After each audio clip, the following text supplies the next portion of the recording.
As a public health field worker, there are a lot of people whose very well-being depends upon your safety. Your co-workers, family, and of course your patients. Dangerous situations can develop anywhere, and as a public health field worker, you need to be especially careful because you'll often find yourself in unfamiliar settings. Therefore, personal safety should always be one of your top priorities. The first time you go into the field alone is always a little unnerving. I remember my first day like it was yesterday. Gail, my supervisor, had really been impressing upon me the importance of personal safety. Our little motto was leaving to return. I'll never forget that.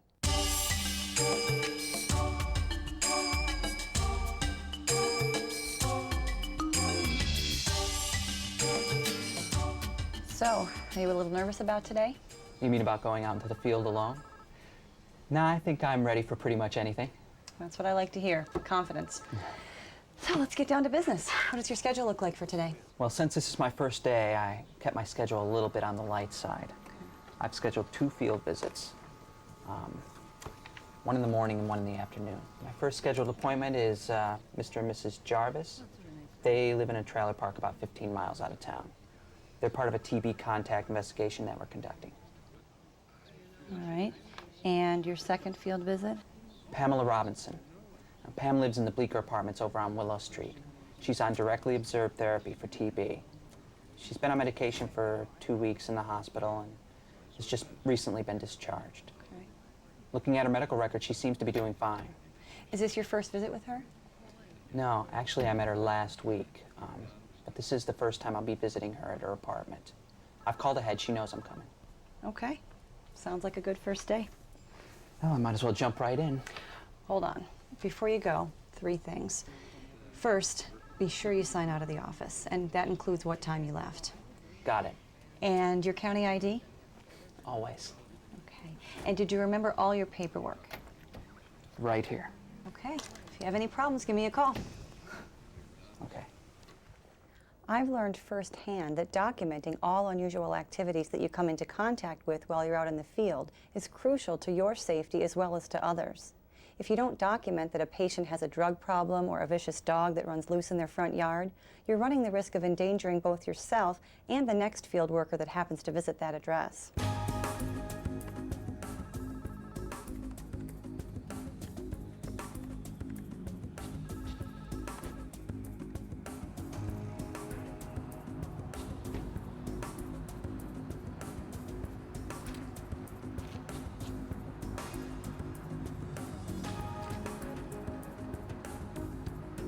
Lesson number 1, you can never overplan when going into the field. Having a map with the directions to the location, including an alternate route, is absolutely essential. Why an alternate route?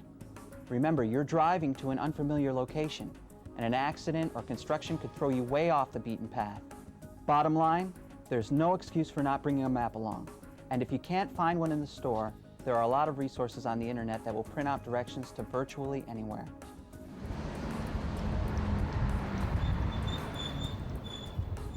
Understanding public transportation is also important. Cars can and do break down. I work in the city, and knowing the bus routes has come in very handy.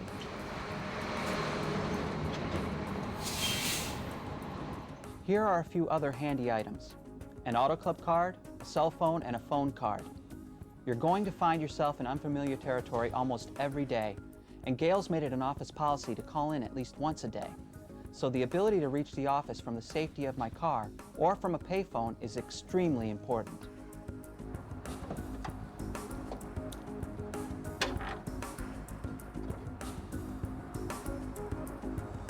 I know a lot of people might think this is overkill, but I always do a quick routine check of my vehicle before going out. You know, gas, oil, is my spare tire good, jumper cables, flares, and a working flashlight, blankets, gloves, matches, that sort of stuff. I also make sure to have my car checked out by a mechanic on a regular basis. Knowing that my vehicle is ready for a trip gives me peace of mind and the chance to focus on my field visit.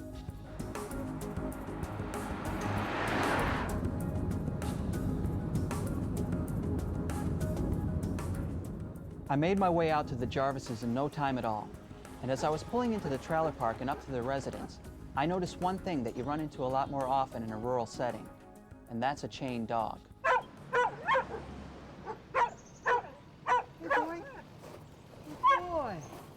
boy.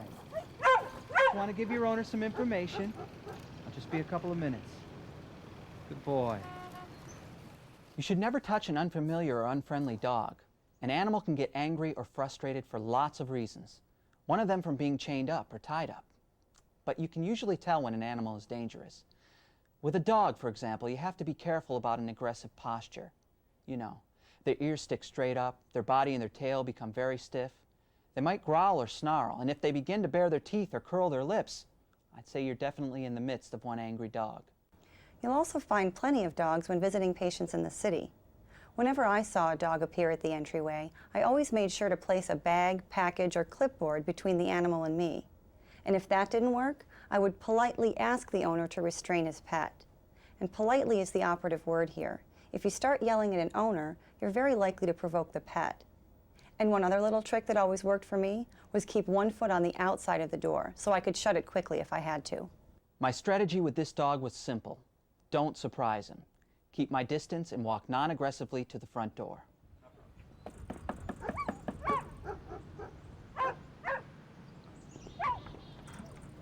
Yes. Mrs. Jarvis? Yes. Mrs. Jarvis, my name is Tom Santos. I'm with the County Health Who Department. the hell is it? I think he's a salesman. Well, whoever it is, tell him we don't want any. I'm sorry, sir, we're not interested. No, Mrs. Jarvis, you don't understand. I'm with the County Health Department. We're conducting a contact investigation. Someone you and your husband have recently been in contact with has been diagnosed with tuberculosis. It's very important that I give you some information. Charlotte, if you don't stop flirting with that salesman, I'm gonna give you something to cry about real quick. Is that your husband's voice, Mrs. Jarvis? You better come in. Honey, this man is from the county. He's here to talk to you about tuberculosis. What?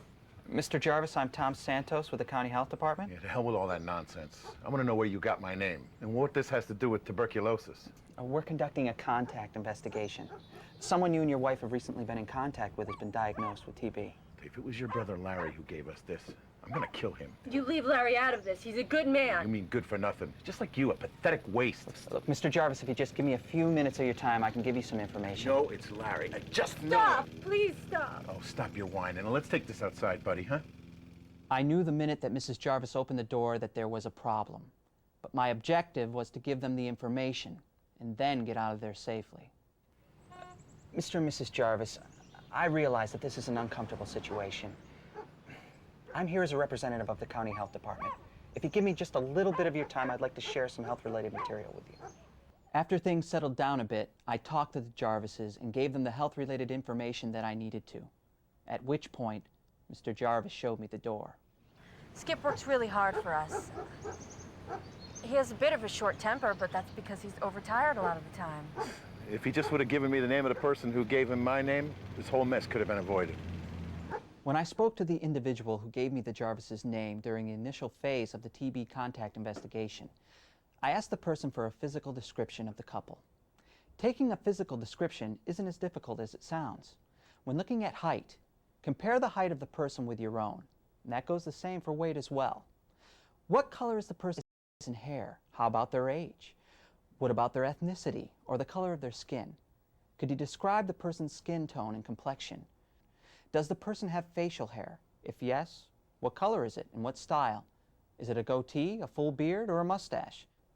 Does the individual wear glasses or have any discernible features like tattoos or scars? Does the person walk with a limp? Anything that might make this person stand out needs to be documented thoroughly. And finally, what about the person's name? Or maybe more importantly, their alias. Many people have nicknames or street names that most people know them by. When Tom called in and told me about the situation at the trailer park, I asked him if he had documented everything he had seen, including the dog and the possibility of domestic violence. He said he had. Good work. After leaving the trailer park, it was back to the city for my second field visit. I had just enough time to get a bite to eat, and wouldn't you know, I didn't have enough cash on me. So I had to make a quick stop at an ATM. We use ATMs all the time, but many of us don't realize the potential safety hazard it poses. You need to stand directly in front of a machine so your activity can't be observed. If you see anything suspicious, cancel your transaction right away. Once you've made the transaction, pocket your cash immediately. ATMs may not be safe places at night, so if you have to use one, don't go alone. Driving to a city location is quite a bit different than the country. After you've become familiar with the map and know exactly where you're going, you should take a few extra minutes to check out the neighborhood. Are there a lot of shrubs and trees for hiding places? Are there possible escape routes? Do you see any unusual street activities? Is the neighborhood busy or quiet? Have you identified any safe havens like a police, fire, or gas station? A shopping center or public building is another possible option. Becoming familiar with the surroundings before leaving your vehicle is really the first step in helping you stay safe once you get to your final destination. However, if you do find yourself in a situation where you need to ask for directions, roll your car window down only a few inches. Remember, the person you're asking directions from is a stranger. Parking is one of those issues that just requires some plain old common sense. Park your car in an area that's surrounded by other vehicles. Stay away from isolated spots like alleyways. Lock your vehicle and take anything of value and secure it in the trunk. Park your car facing the direction in which you want to leave. And don't forget, some locations don't provide public parking, so make sure you have change for the meters or a few extra dollars for the parking garage. I can't tell you how many times a week I address the issue of clothing and accessories. Here's a few tips. Dress comfortably but appropriately, and let common sense be your guide. Chains and dangling earrings and glittery jewelry are a definite no, since it could make you a target for a robbery. Wear comfortable shoes with flat heels, so if you have to run, you can. And when it comes to money, carry a very small amount of it and keep it in a wallet, not a purse.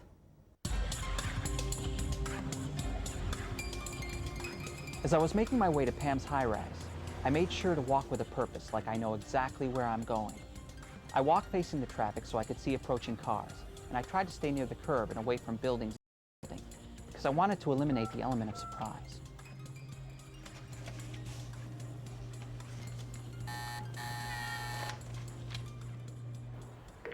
Hello? Hi, Pam, it's Tom Santos. Great, I'll buzz you right in. I'd never been in this building before, so after checking possible escape routes, I went to the stairwell.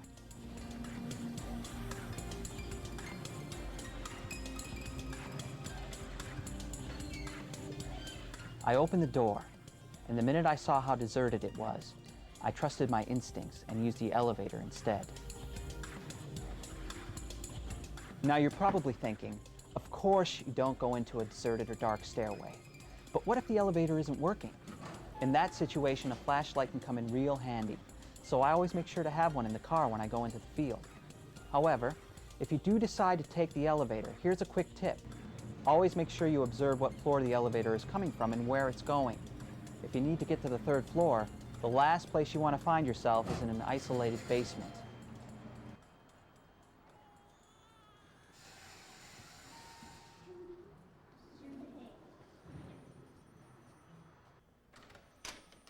Hi, Tom. Good afternoon, Pam. We had an appointment, right? Yes, we did. Come right in. Am I disturbing anyone? No, it's just me and the cat. Great. Shall we get started? Sure, I'll get my medication, a glass of water, and I'll be right with you. Make yourself comfortable.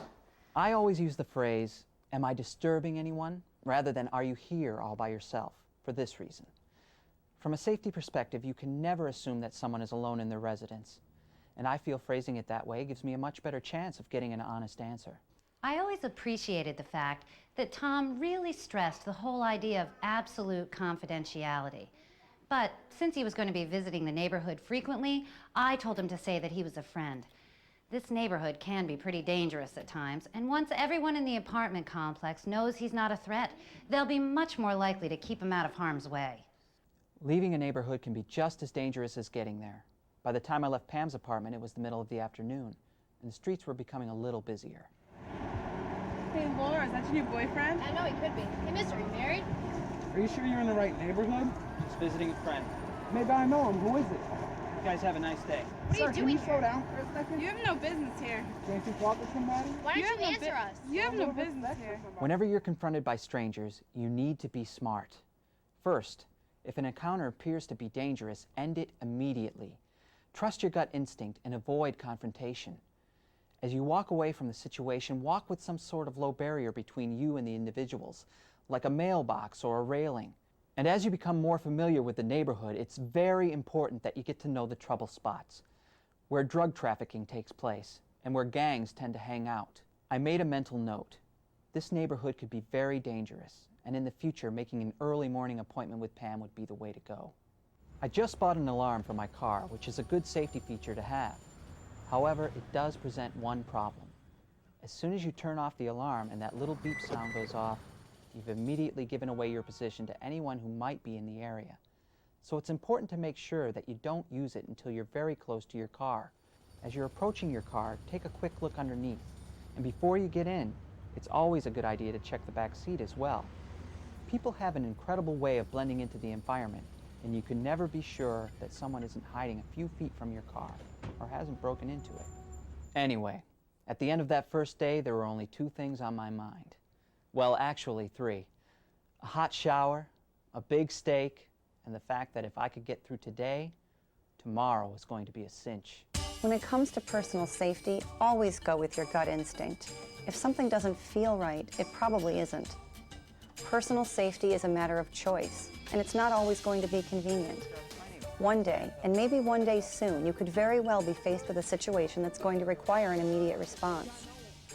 One could never cover every personal safety tip that's out there, but by becoming more aware of personal safety issues in general, you'll dramatically increase your chances at making the right decisions when you're out in the field. A lot of people depend on public health field workers. Don't let them down. Make a plan now so you can leave to return.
I've got 4 demonstrators here with signs at the south entrance. I'm going out to see if I can disperse them. 10-4-6-10, keep me informed.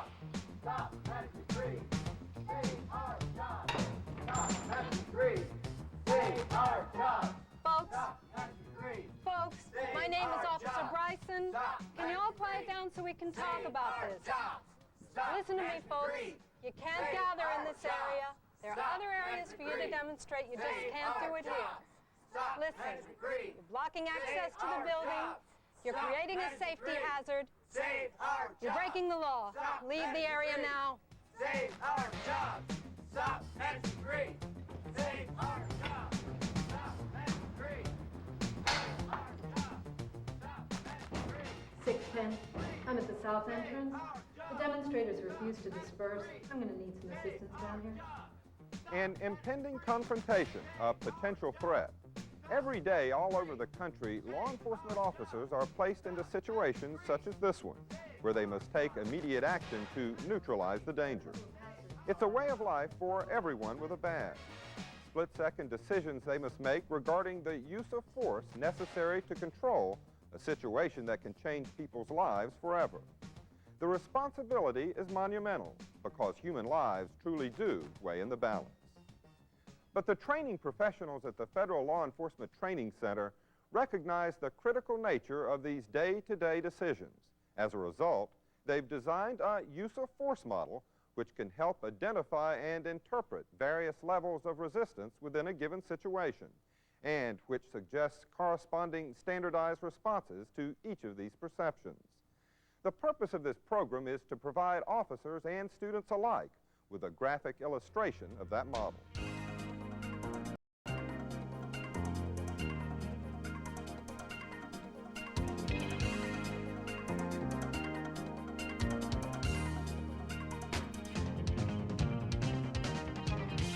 Now, the use of force model is a graphic illustration which will be referenced by all of the FLETC divisions throughout your training here at the center. It describes the escalation or de-escalation of the required force based upon a demonstrated level of compliance or resistance from a subject. Its purpose is to help create standardized responses based on an officer's reasonable perception of a threat. Now, as you can see, it's a colorized 5-tiered model illustrating 5 levels of threat and their corresponding responses. The bottom level is blue and illustrates the lowest level of activity in the model. This activity includes normal day-to-day non-threatening activities such as verbal communication with complaint citizens. The green level describes the perception of passive and nonviolent resistance by a subject, which calls for an increased level of verbal communications by the officer in conjunction with the physical response of the contact controls. Moving up the model to the yellow tier signals the need for increased officer awareness due to a recognized threat of active resistance. At this point, there's been no assault on the officer. Therefore, the use of control techniques only should be employed to handle the situation. The orange tier defines an officer's perception of imminent bodily harm to himself or to others, based on an assaultive posture or hostile resistance by the subject. This level calls for self-defense techniques, along with threat elimination strategies. The highest level of threat is depicted here at the red tier, where imminent serious bodily injury or death may result.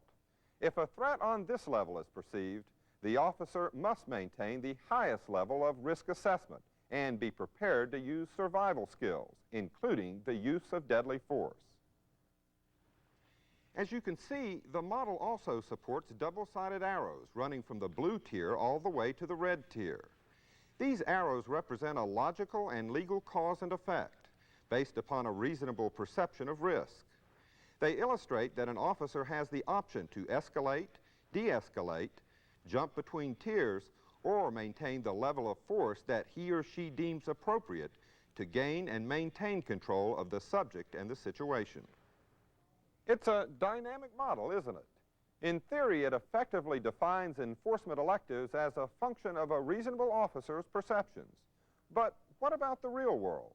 Does the use of force model apply in real-life law enforcement operations?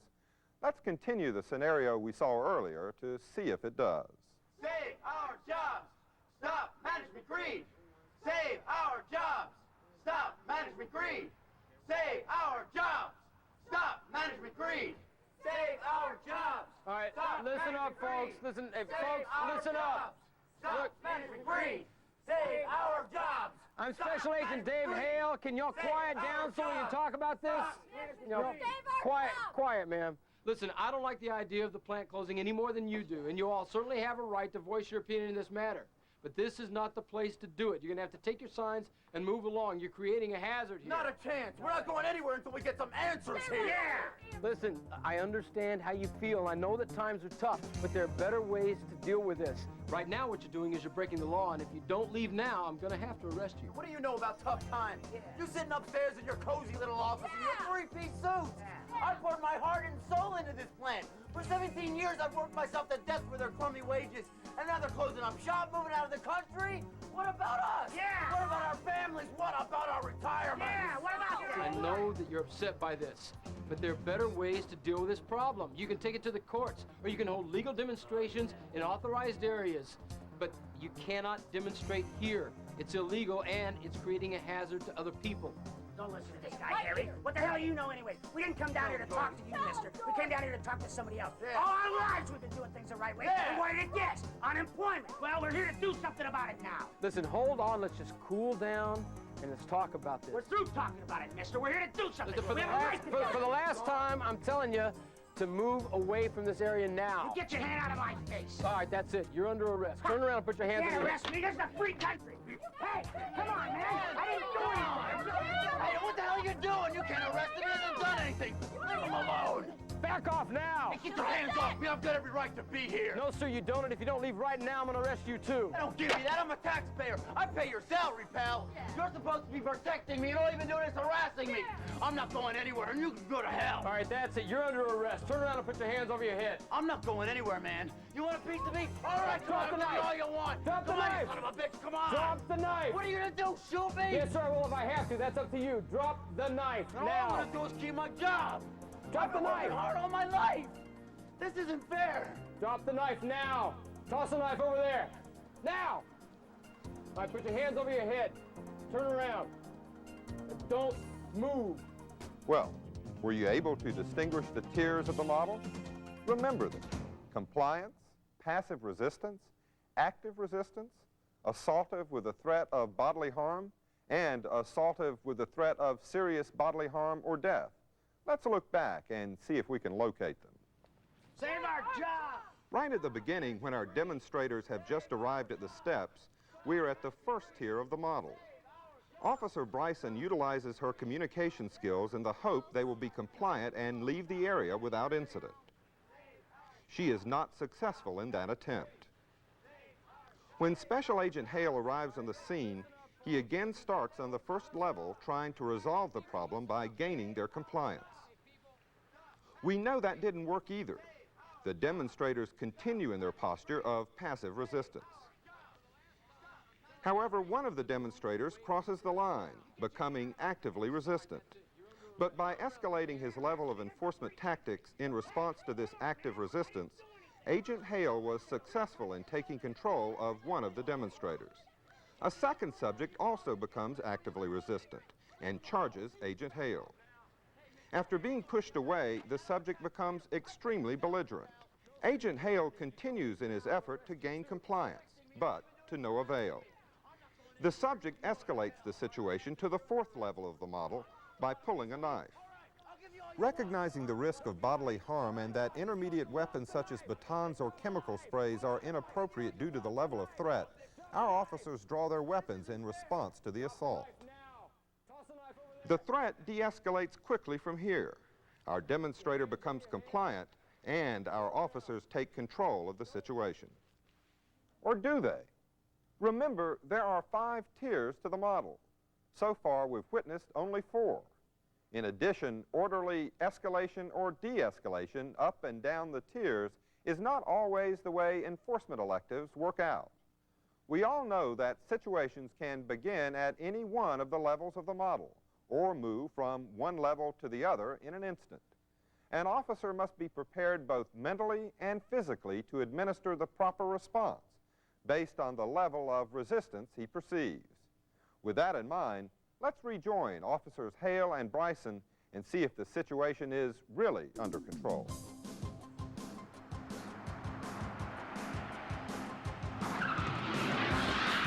Hey, my brother. Get him inside. Get him inside. Hey, get him inside now. Leave my brother alone. He didn't do anything. Good.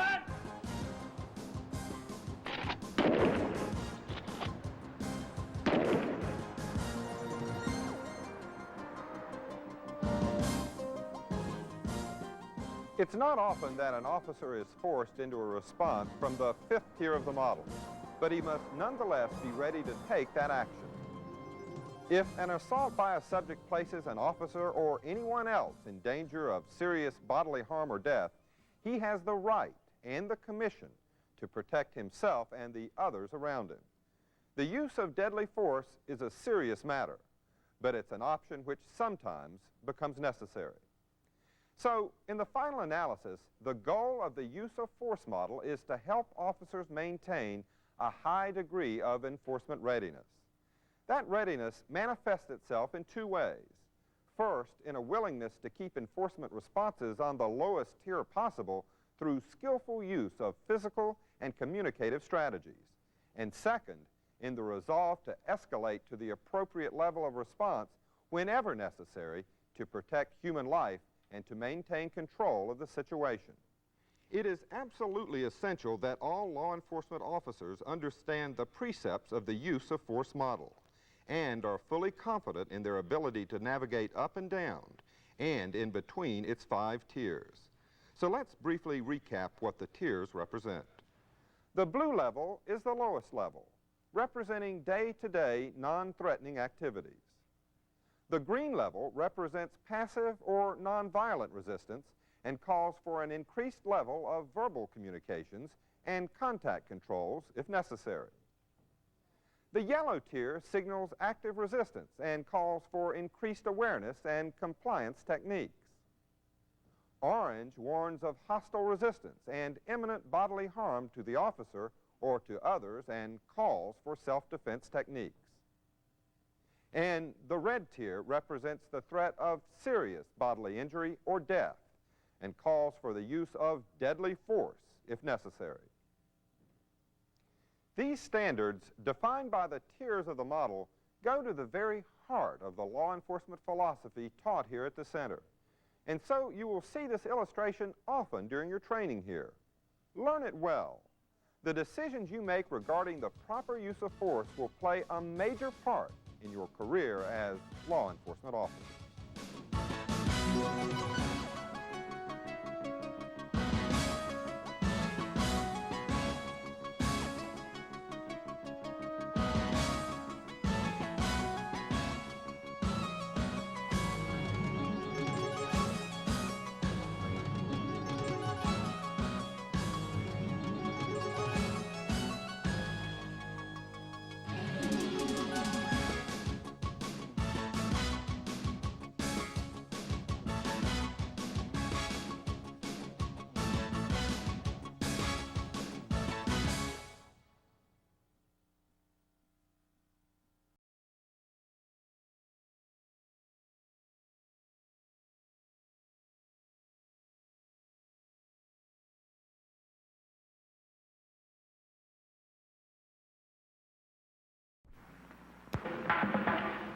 Well, hello, boy. Now, what do you say? Let's make with the popcorn right away. Too much trouble and bother, yes, indeed.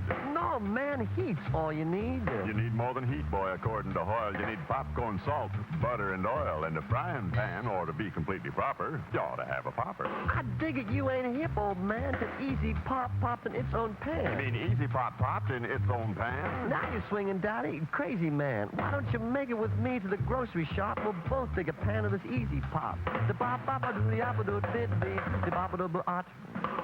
Now, give it the heat bed. That's the wildest. Easy pop's too much, the neatest, the mildest. We'll all have a gallon in just about a minute. Popcorn, salt, and oil, and everything in it. What do you know? No muss, no fuss. There's Easy Pop popcorn for all of us. Easy Pop, man, that's real popcorn. These devices recognize. Over the last several years, the crime rate for most industrialized countries has been accelerating at an alarming rate. In response to this increase in criminal activity, law enforcement organizations throughout the world have been forced to allocate more and more of their resources to reactive law enforcement postures, such as investigative and apprehension operations. These traditional solutions have resulted in increased arrest and prosecution rates. But the threat of crime still remains as one of our nation's most critical problems. And so, law enforcement throughout the world is evolving. In order to sustain organized and efficient security control, private industry and governmental agencies alike are augmenting their traditional reactive responses to crime with well-defined proactive law enforcement strategies and physical security techniques that reduce the risk of criminal activity. Modern physical security techniques have had an enormous impact on present-day, state-of-the-art law enforcement tactics. But the actual concept of this proactive strategy dates back to the dawn of humanity.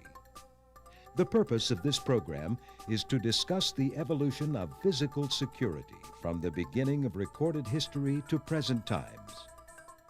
and to illustrate the contributions made by today's organized security forces to the overall law enforcement effort in America.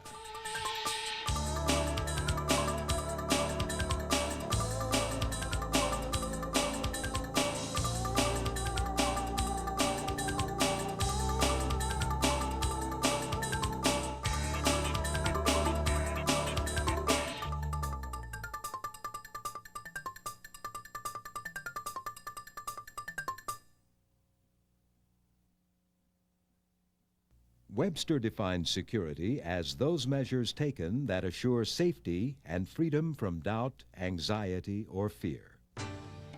Physical security dates back to the days of the caveman. Caves not only gave early man protection from the elements, they also provided perimeter protection and access control. With a single small entrance, man could protect himself and other members of his tribe from danger. Approximately 2,000 years before Christ, Babylonian towers began to emerge as the premier method of providing security. Named after the legendary Tower of Babel, these towers were constructed all throughout early Mesopotamia and served not only as religious monuments, but as fortresses designed to protect the inhabitants from warring tribes.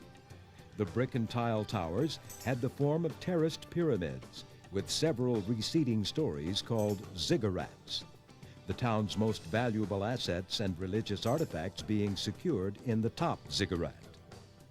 This tiered construction allowed full perimeter protection and access control, and provided the most effective physical security of the times. The next major advancement in physical security strategies can be found in the ruins of Hadrian's Wall. This structure was built during the Roman Empire's occupation of England as a defensive barrier against warring tribes in Scotland. Constructed during the reign of Emperor Hadrian, the wall was completed in 128 AD and stretched across England for 73 miles. It was 8 feet wide and 12 feet high, with outpost towers situated every third of a mile. The soldiers in the tower offered intrusion detection. Access to the interior was gained through gates, which were surrounded by small forts called mile castles. Hadrian's Wall is one of the earliest examples of a well-defined security strategy deployed over a large geographical area. Another early example of this well-defined strategy is the Great Wall of China. Begun in the 5th century BC and completed almost 2,000 years later during the Ming Dynasty, the wall stretches almost 4,000 miles along the northern Chinese border. Designed to serve as a barrier against marauding Mongols from the north, the wall, made of rough stone, averages 25 feet in height and is almost as wide. Towers situated all along the wall served as perimeter protection and access control. The next great milestone in the development of physical security is the evolution of castles.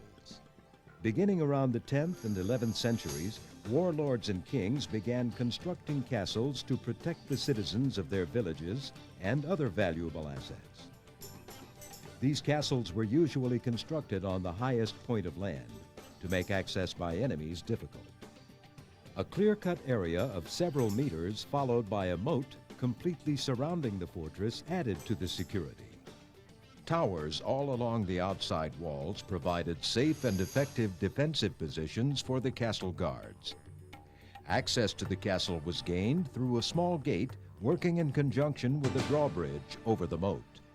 Security didn't end at the castle walls either. During this time, a new strategy, later called concentric zoning, was developed to protect the monarch even further from the enemy. His residence was usually situated near the center of the fortress, and so even if the enemy gained entrance to the castle, they had to fight their way through a series of concentric zones within the community itself. These zones usually consisted of the stables, the peasants' houses, the marketplace, and the merchants' houses. Nearing the monarch's residence, another clear zone and more castle guards completed the zone defense strategy. Hundreds of years later, during the 18th century, we find another form of physical security manifesting itself all along the rivers in the American frontier. During these times, because of the lack of roads, river travel was the only way to get from place to place. Therefore, any enemy movements could usually be detected along the river. For this reason, blockhouses were built all along secondary rivers as outposts to provide perimeter protection, access control, and intrusion detection. If an enemy was detected moving down the river, an alarm would sound and messengers were immediately sent to inform the main forces at the fort of the event. Then the troops would fire upon the enemy to keep them from passing through. Most often, a clear zone was established completely around the blockhouse to eliminate any advantage the enemy may gain by storming the fortress, and the numerous firing posts within the facility allowed for effective 360-degree fire. The structure was usually 2 stories high, with firing posts on both floors. An unusual feature of these blockhouses was the overhanging lip on the second floor. The lip provided shooting holes for the troops on the second floor to shoot straight down at enemy troops who had made it to the walls of the ground floor. Blockhouses were used extensively as security checkpoints along the secondary river routes. But most major thoroughfares were protected by much larger fortresses with much more firepower and personnel. Because of their location near the river and the security they afforded, villages of civilian trappers and farmers prospered in areas nearby.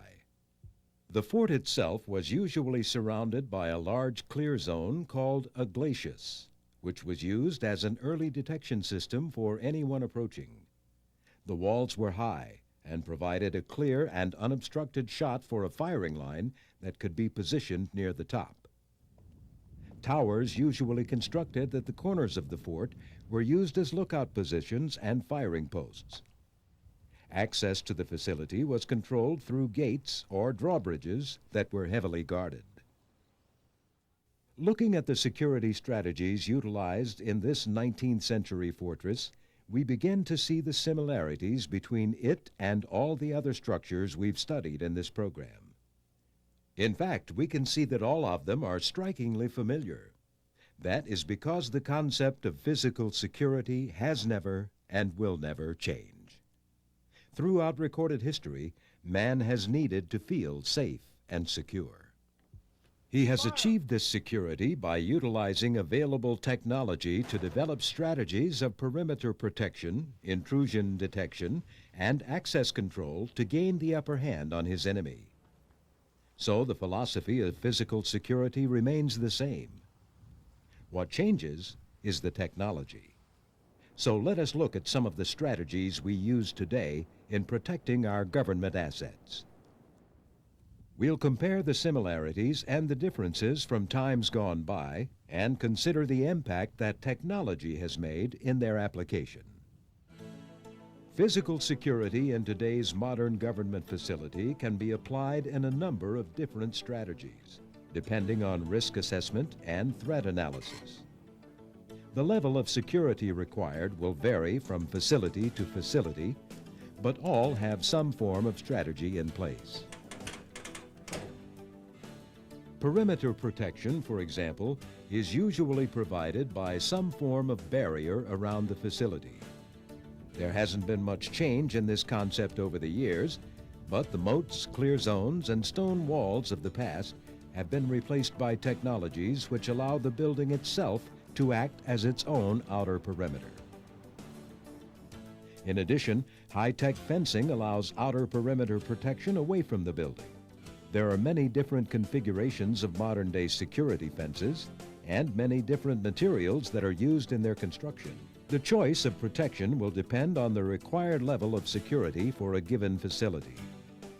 And depending on that required security level, fence protection is oftentimes augmented by patrols on the outer perimeter. Technology has also changed access control operations within government facilities as well. Again, the concept remains the same, the idea being the restriction of specified area access to only those who are authorized to be there. But over the years, technology has brought about procedural changes. The 4 criteria now used to authorize area access are visual recognition, unique possession, unique knowledge, and unique biometric signatures. These 4 criteria are used to varying degrees depending on the required level of security. Visual recognition is pretty much what the name implies. In very small organizations where everyone knows each other, this form of access control is sufficient. However, in larger organizations requiring a secure environment, access control operations should include both visual recognition and unique possession. This ensures that even if the officer does not recognize the individual, if he or she is in possession of something that only authorized people have been issued, then access can be granted. Some forms of unique possession include automobile decals, identification cards, and badges. The 3rd criteria of access control is unique knowledge, and this form has only come about in the last several years. Within any facility, some restricted areas may be protected by combination locks, and only those who know the combination are allowed to enter. The 4th access control criterion is strictly high-tech stuff. It's called unique biometrics, and it relies on the principle that everyone in this world is different. Just as we all have our own unique fingerprints, so do we have a unique hand geometry, retina architecture, and other biological differences. These devices recognize and measure these signatures, and depending on the level of security required, these automated systems can be configured and programmed to control access to any sensitive area. One of the most significant changes in physical security operations brought about by technology comes in the area of intrusion detection. In the past, intruders were detected by sight, and information concerning the intrusion was carried by messenger. Sergeant of the Guard, post number 4! Or in more recent times, by radio or other communication systems. The advent of the electronic age has changed all that. Now, automated intrusion detection systems, or IDSs, can provide effective and accurate real-time intrusion detection from remote locations. Multi-level IDSs can be designed to fit any required security strategy, and there are several devices to choose from. Electronic fence sensors can be attached to existing fences to detect the vibrations of fence climbers or cutters and send an alarm back to a monitoring station. Taut wires can also be attached to fences that, if disturbed, will also send an intrusion alarm. Active infrared and microwave detection devices are designed using the transmitter-receiver method, whereby if a signal from the transmitter to the receiver is broken in any way, the incident will be electronically sent. Another form of this electron detection comes in the way of leaky coax cable. A coax cable with the sheathing stripped away has an electric current sent through it. This sets up an electronic field in a specified area. An intruder walking through that area will alter that electronic field and cause an alarm to be sent. Detection can also be obtained through the use of seismic detectors buried in the ground. These devices measure the vibrations of an intruder's movements. Video devices which detect motion over a wide area can also be utilized. They operate on the principle of changes in the contrast of video signals. Closer to the facility itself, electronic alarms on doors and windows have been vastly improved over the last few years and are very effective in detecting any break-in attempts. Once an intruder has been detected, additional equipment can help the monitoring station determine pertinent information concerning the intrusion.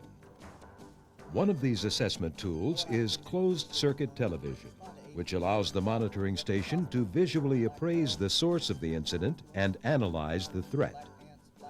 In low light situations, security lighting is also used to augment the video signal.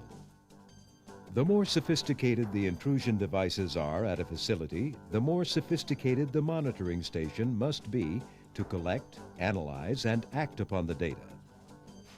These monitoring stations can be situated on the facility itself, or they may be located remotely, hundreds of miles away. And on many government facilities, that's exactly what's happening. In an attempt to make the security systems in many facilities more effective and cost-efficient, some agencies have consolidated the monitoring of all the facilities within each geographic region under one roof. They're called regional control centers, and each is responsible for the security monitoring requirements of each of the facilities within its region. All the intrusion alarms from all of its facilities get sent to the center, where several highly trained workers stand ready to assess the threat, and if necessary, dispatch the appropriate local emergency teams to the affected location. Police! If you detained for trespass, I need you to raise your hand above your head. This form of security monitoring has proven to be very successful. By consolidating all the monitoring operations under one roof, effective security procedures can be standardized. The duplication of expensive monitoring equipment is avoided, and thousands of hours of manpower are saved every year. In addition, facility managers can feel assured that their intrusion detection system is being monitored by only highly trained officers. Law enforcement is an ever-evolving science. By necessity, the traditional methods of reactive engagement are making way for a more comprehensive strategy that involves physical security measures as an integral part.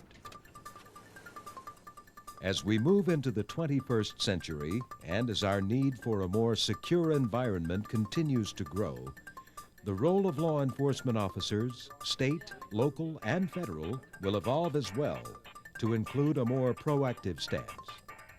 As we have seen in this program, although the concepts of physical security have remained the same for centuries, the nature of the technology is that it will continue to advance.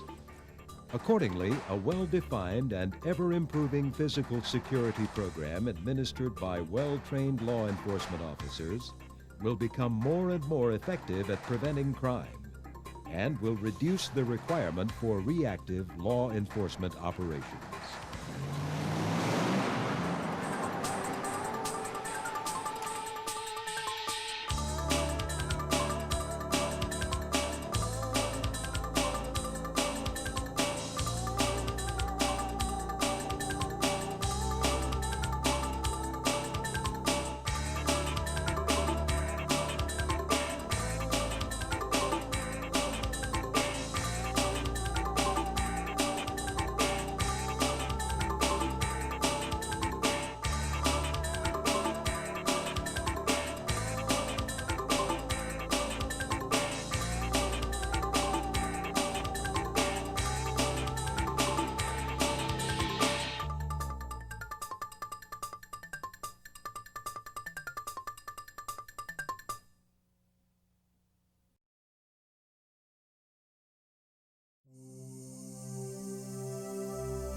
Hey, remember what they told us to do at school? Yeah, let's go. Okay, hold on.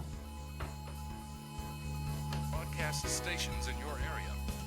Equipment that can quickly warn the release of chemicals or hazardous materials. Official mess. Hey, give that back! Come on, you guys, let's go. Inside. Honey, did you hear anything about a test today? No, I didn't see anything in the paper. Do you think it's real? The emergency alert system.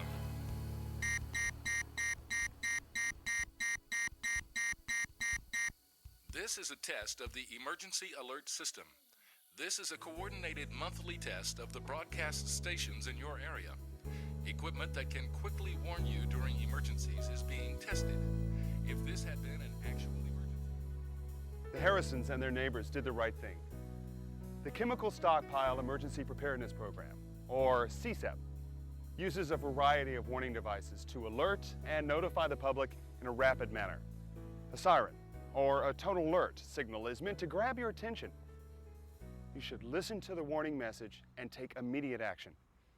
If you're outside and cannot hear the warning instructions, immediately go inside and turn to your local emergency radio or television station for information on appropriate protective action. Officials in your CSEP community will use electronic sirens, tone alert radios, route alerting, or messages sent over TV and radio to let you know what you need to do to protect yourself, your family or household members, your pets, or people at your business or workplace. Depending on the situation, you may then be asked to evacuate or to shelter in place. In some cases, officials may ask part of the community to shelter and part to evacuate. Emergency planners have developed protective action strategies to maximize public protection in the event of a release.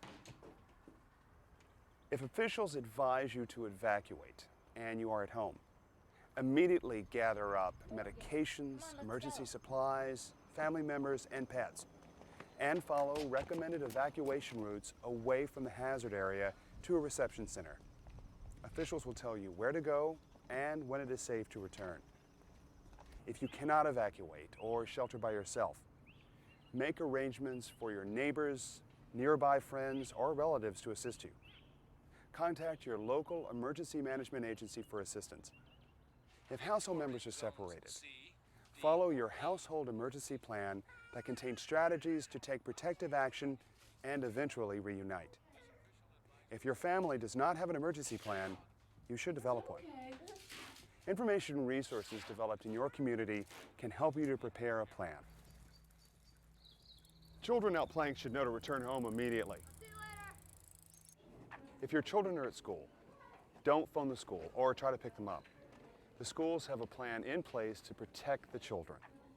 If a family member is at work or another location, don't risk your own safety by trying to pick them up. And don't wait for them to get home before taking protective action. Community officials will reunite families when it becomes safe to do so. Have an emergency kit to support shelter and evacuation.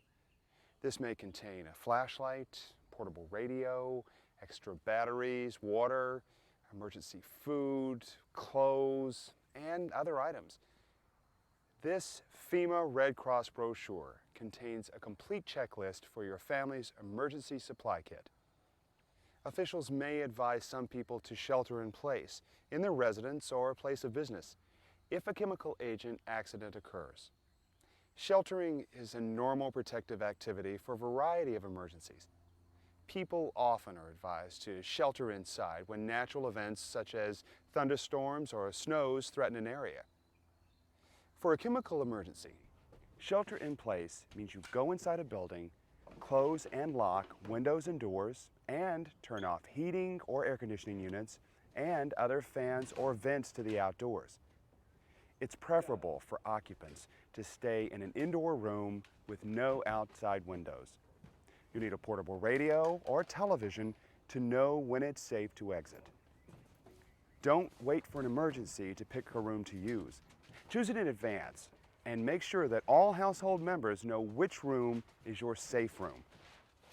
If a plume containing chemical agent vapor is expected to pass over your structure, taking additional precautions to protect yourself may be necessary. To enhance the protection afforded by the structure, you should take additional actions in your safe room, like placing duct tape over cracks and plastic sheeting over windows and door openings. These measures are called expedient sheltering and provide a further barrier to outside air penetration.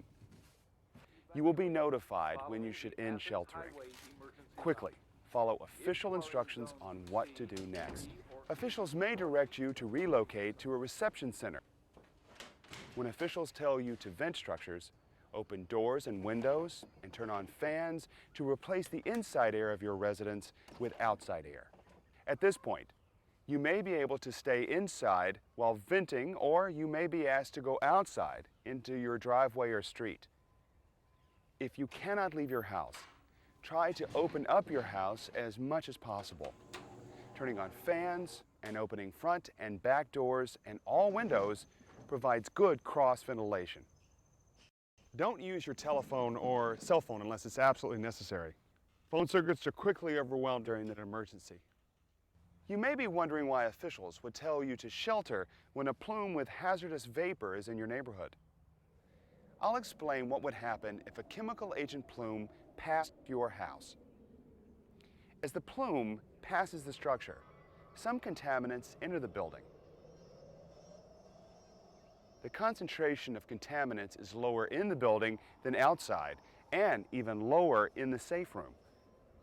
Notice that the structure retains some contaminated air after all the contaminants are swept away from the air outside the structure.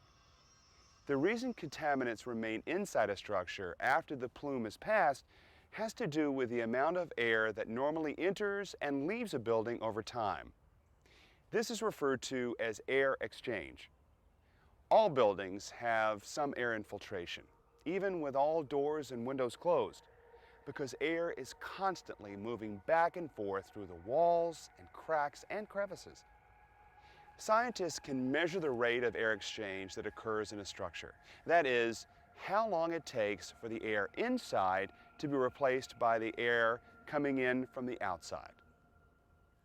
In homes that are not sealed to up-to-date standards, the average air exchange rate will vary from 1 to 2 air exchanges per hour. This means that, on average, if the air exchange rate is 2 exchanges per hour, it will take about an hour and a half for most of the air in the house to be replaced with outside air. Unless retrofitted or weatherized, most older buildings have much higher rates of air infiltration. The air will pass more easily and quickly from the outside into the structure. If a chemical agent release were to occur, the most likely way the agent would reach your neighborhood is through vapor in a plume. Unlike the larger particles present in smoke from fires, vapor can penetrate structures more easily. Moreover, vapors don't rise into the atmosphere and condense, so chemical agent vapors aren't going to condense and fall down as rain droplets. Unlike buildings, cars, even when they're completely closed up, provide little protection when moving. That's because cars have a small interior space compared to their exposed surfaces, making cars much more leaky than buildings. Researchers have found air exchange rates for moving vehicles range from 12 to 45 exchanges per hour. You know what that means if you've driven by a skunk on the side of the road. As soon as you smell the odor, you probably open all the vents and maybe the windows too to get the odor out of your car. And the odor leaves very rapidly. The odor is trapped inside until the air is replaced. With closed, stationary vehicles, the exchange rate is much lower, depending on the wind speed. But you can see why emergency officials may advise staying in a building rather than have you leave in a vehicle during the passing of a hazardous plume, or if there is not time to evacuate residents from an area before the plume arrives. Let's review how we would shelter in place and protect ourselves in a real emergency. First, we use the bathroom as our safe room because it has no windows and it's on the first floor, making it easily accessible. Then we take our shelter in place kit into the safe room. Now the kit includes tape, some plastic sheeting for the door, a pair of scissors, a radio with extra batteries, and some emergency food and water supplies. We also have our plastic already cut and labeled. Well, that sure speeds up the process. Now, the first thing we need to cover is the door. We have to make sure all the edges are sealed with duct tape. While you do that, Tony and I can tape around the pipes. Remember what your job is? I'll tape under the sink and around the pipe that goes to the toilet. Great. And Christian can tape around the pipes in the shower. That's easiest to do with small pieces of tape. We also tape the electrical outlets and place a plastic sheet over the ceiling vent. Anywhere vapors can get into the room, we seal it. Then we listen to the radio for further instructions. Now, the radio will give us updates on the situation and tell us when we should leave the safe room. Mom, shouldn't we keep taping? Yeah, if we keep taping, we'll be safer. Well, that's true, but it's more important to get a tight, firm seal the first time. And finally, when the official order is given to end sheltering, we'll follow officials' instructions to vent the house or relocate to a reception center. That sounds like a plan. So, if you're advised to shelter in place, go inside, turn off air and heat, close windows and doors, get out your pre-assembled emergency kit for expedient sheltering. Go into your safe room, tape openings, stay calm, and listen for the message to end sheltering. Then follow instructions from your emergency officials on what to do next. This family may never have to deal with an emergency from an accidental or intentional release of chemical agents, but they are well prepared because they have all rehearsed their emergency plan. Being prepared is an important first step in protecting you and your family.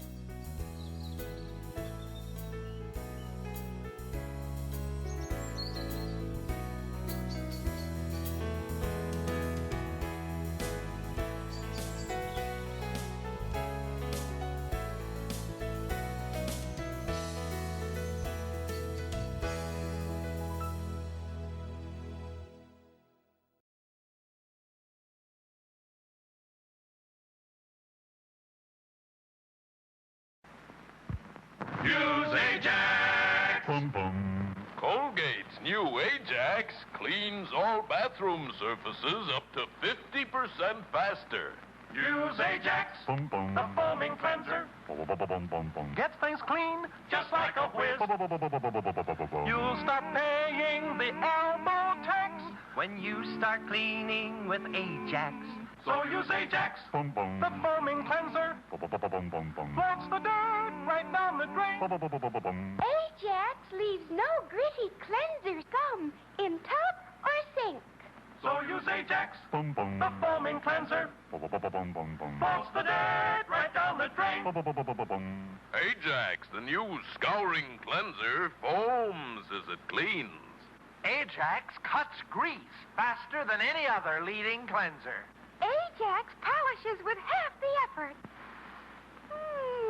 And it smells good, too. So use Ajax!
Cargo theft is indeed a national disgrace. In terms of dollars, it ranks with loan sharking, the numbers game, and prostitution as a major criminal activity. The President has termed such theft a serious threat to the reliability, efficiency, and integrity of the nation's commerce, one which seriously erodes industry's profits, results in higher prices for consumer goods, and provides support for unlawful activities. It's estimated that the overall loss from cargo theft runs several billion of dollars a year, at least $2 billion or more dollars. Now, the federal government is taking some voluntary steps to support the transportation industry in its fight against cargo crime, although I feel that much more could be done. City campaigns have been instituted under the direction of the Department of Transportation to coordinate the efforts of industry, labor, and the law enforcement community. The Department of Justice, through the Law Enforcement Assistance Administration, is underwriting the development costs of new security concepts. This movie is a report on such a concept, a cargo security system for the trucking industry. This concept has been developed for LEAA by the Aerospace Corporation and its subcontractor, Hoffman Information Identification Incorporated of Fort Worth, Texas. Congressman Pickle's reference to the overall cargo theft loss of several billions of dollars, that's billions with a B, included ship, train, air, and truck cargo. Now, nearly all of those several billions of dollars in cargo theft occur in the trucking industry. These cargo loss figures represent only the actual dollar loss claims paid by the carriers. The real cost of cargo crime is many times higher. Of utmost consideration is the cost of claim processing and security, which cuts deeply into the carrier's already thin profit margin and ultimately forces up the cost of all goods to the American consumer. We looked into where and how cargo thefts actually occurred in the trucking industry. Now, using data from industry, as well as the Department of Transportation, some interesting things surfaced. The most newsworthy part of cargo theft is truck hijacking. It is dramatic, certainly sensational, and most dangerous to the driver. Less well known is grand larceny, as practiced by this thief who is hooking up his tractor to steal this fully loaded trailer. Included in this group is breaking and entering. These three, hijacking, grand larceny, and breaking and entering, comprise less than 15% of all trucking theft losses. This 85%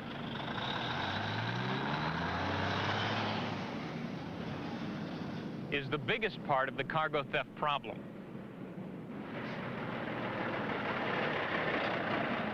Here is Mr. Harlan Flinner, past president and currently on the board of directors of the Association of Transportation Security Officers. He is director of loss prevention for one of the nation's largest trucking companies and acknowledged leader in the field of cargo security. 85% of cargo theft starts right here at the terminal. Investigation uncovers the fact that local pickup and delivery operations, like this one, suffer the majority of all direct losses. It's a single carton theft as well as pilferage of part of a carton's contents that really make up this 85%. Here's the essence of the problem. In order to benefit from stealing this carton, the insider must get it out of the freight terminal. Good security measures can deter the illegal departure of merchandise. For example, the entire terminal area is fenced in. We spot check lunch boxes and personal packages. Closed circuit television. Unauthorized vehicles must park in separate fenced off areas. The credentials of each incoming vehicle are checked.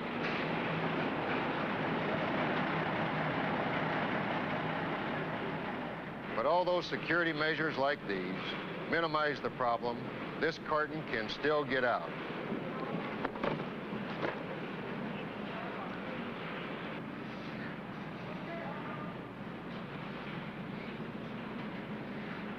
It's the authorized pickup and delivery truck leaving this dock with its cargo that provides the wheels for the goods which are stolen from the truck later in the day.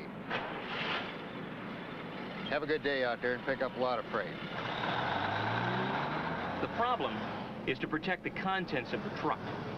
But we need to thwart the inside man as well as the outside man and know in real time the crime is taking place. The truck driver cannot be his own security guard. He or his family would be liable to threats by the thieves. In fact, he is instructed by his management to do whatever the thieves demand. It was necessary to develop a system which would enable surveillance to be made without the high cost of guards following the truck in another vehicle. Well, with all the theft loss data compiled and balanced, analysis showed that to be cost-effective, the total operating cost of such a cargo security system should not exceed $1,000 per year per vehicle. Now, with the help of trucking security officers like Harlan Flinner, the concept of an electronic vehicle surveillance system came into being. Now let's see what's in this concept we developed to attack the ripoff as well as to protect the driver. Let's start with an example very much like our opening scene. Some cartons being ripped off a truck. Now, at the very time the theft is taking place, a sensor is triggered on the truck, and the signal goes to the electronics in the cab, and another electronic system determines the exact location of the truck. Let's call these our detectors and locators of the crime, and have the information transmitted back to the trucking company, where our system gives the warning in real time. With this warning, the dispatcher can immediately alert the police as to what is happening and where. Police car assignment could then be earlier, followed by rapid and direct response. If early arrival is achieved, then we cut off the outlet to the fences and shady dealers. This concept had to be translated into real hardware. To keep the cost down, remember we set our upper limit at $1,000 per year per vehicle. We were able to use available sensors and displays and develop a way to piggyback or share the truck radio communication channel presently used by the dispatcher. First, let's look at this channel sharing. This is where the dispatcher keeps track of all his trucking assignments. The very same voice channel can deliver location and truck sensor information to the computer here in the console. This display shows overall status of the trucks. When any sensor on the truck is activated, that truck's readout blinks, and the dispatcher can investigate what is happening. Individual truck data is more detailed, giving status of all sensors as well as location. The dispatcher's observation of combinations of activated sensors plus his determination of non-authorized location infers trouble. Hard copy printouts provide a permanent record. At night, the same sensors help protect the parked and locked vehicles, using a special low-power communications link to alert the guard to any suspicious activity. Now let's see the sensors that detect the theft and cause that blinking. Here's a sensor that detects the opening of the cargo door. Notice the blinking of line 3.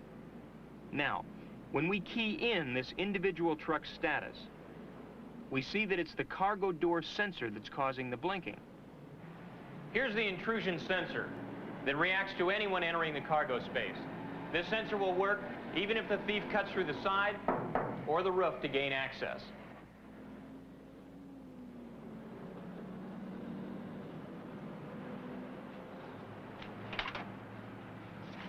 Here's the sensor that's installed in the cab door to indicate door opening. And there's a seat sensor installed in this truck seat to show driver presence. If the loaded truck is stolen after hours from the lot, we also have this magnetic sensor on the wheel to signal if the truck is being moved. All the sensors you've just seen were available off-the-shelf items, but the tough problem was to find a reliable, low-cost vehicle location system, accurate within about one city block, so we could determine whether or not the stop was authorized. A market survey showed that no hardware was available within our cost limitations. The Aerospace Corporation's technical analysis identified 2 location systems as having the potential to stay within our accuracy and cost parameters. The first of these 2 methods uses very small transmitters, like this one, mounted on utility poles along the truck routes. Each transmitter radiates a unique identification code over a limited area. Now, as the truck passes the small area covered by this unit, its receiver picks up that particular coded transmission and transmits it back to the base station. Now, since that transmitter is the only one in the city with that particular identification code, the computer determines where the truck is. This basic technique was well established, but the number of transmitter installations made this system too expensive. We were able to eliminate 3 out of 5 of these transmitters, called electronic signposts, which then made the system cost-effective. The other electronic location system uses synchronized radio signals from 3 AM broadcasting stations to form an electronic navigational grid, which we call the AM phase lock system. Now, as the truck moves through the city, its receiver picks up the AM signals, compares them, and relays the comparison back to the base station computer, which matches the information to the established grid over the city for accurate determination of location. In order to verify feasibility of this AM broadcast concept, experimental receivers were hand-built into these 3 large chassis and installed in this golf cart to provide mobility. Concept feasibility testing was conducted using these experimental receivers to measure critical distances, which were found to be extremely stable when checked versus known landmarks. All that electronic gear has been miniaturized into this receiver unit for easy installation in the truck. This unit is the truck's master control for interfacing the whole system to the regular communication channel. The final decision was to include both electronic signposts and the AM phase lock system in our first testing program to check system hardware feasibility. In this pilot test program, sensors and control units were installed in 6 trucks. Their routes were selected to provide us with data in a tough downtown environment, in an area with railroad tracks and metal buildings, and out of the radio triangle, near the coast.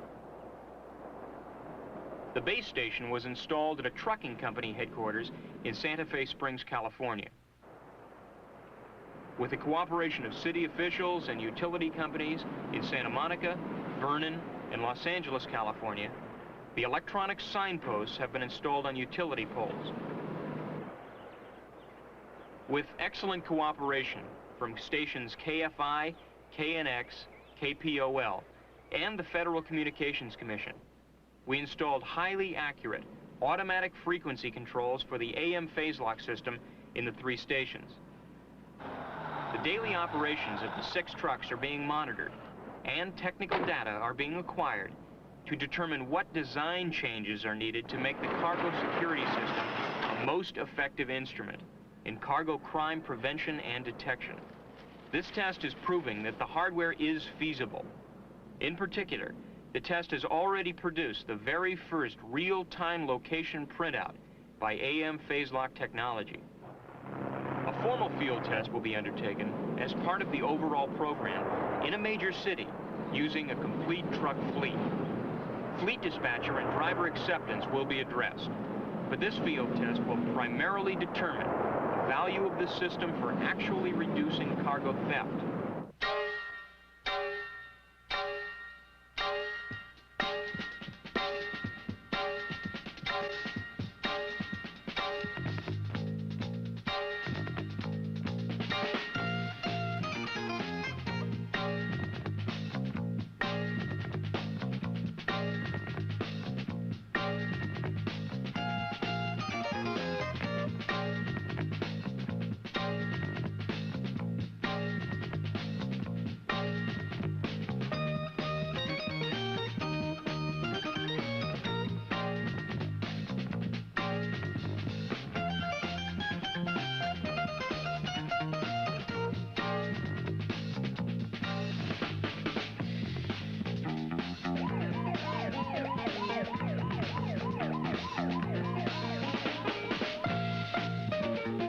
This has been a report on a new security concept to reduce cargo crime, being developed and tested by the National Institute for Law Enforcement and Criminal Justice on behalf of the motor carrier industry and for the ultimate benefit of the nation's consumers.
A wolf!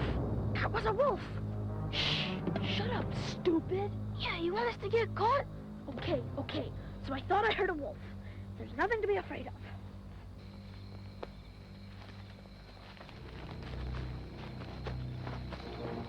A boat! No kidding! How do you think we were gonna get there? Helicopter? I flew in a helicopter once. Seriously? How was it? Actually, I barfed all over the cockpit. Whoa, you wimp! Well, I had too much to eat that night and save it. Get in the boat!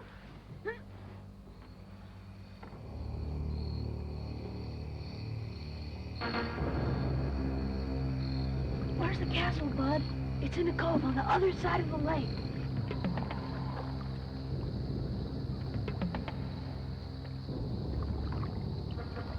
Have you found a bud? No. I'll let you later. Guys, I don't think we should do this. He speaks! I don't believe it. Huh, I only thought he spoke Braille. Yeah. The first thing the counselor said was not to go over there. He said it might be dangerous. The only danger is that we're gonna have a little fun. That's why our parents sent us to this camp, to have fun. Yeah, maybe we can find a buried treasure. You geek, there is no such thing as buried treasure. You watch too much movies. Guys, we're gonna get in a lot of trouble. Guys, we're going to get in a lot of trouble. Come on, Mike. If you can't get with it, maybe you should have gone to the kiddie camp. Then you could see your mommy. Okay, okay.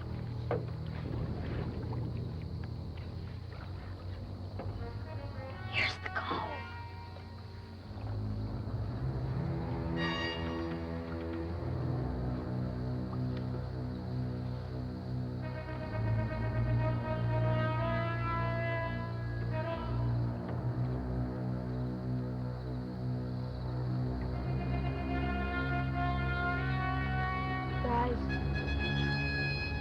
I don't know. Look, we've already come this far, so we might as well... Oh. Rusty, what's the matter? What is it? Gee whiz! Look, spooky!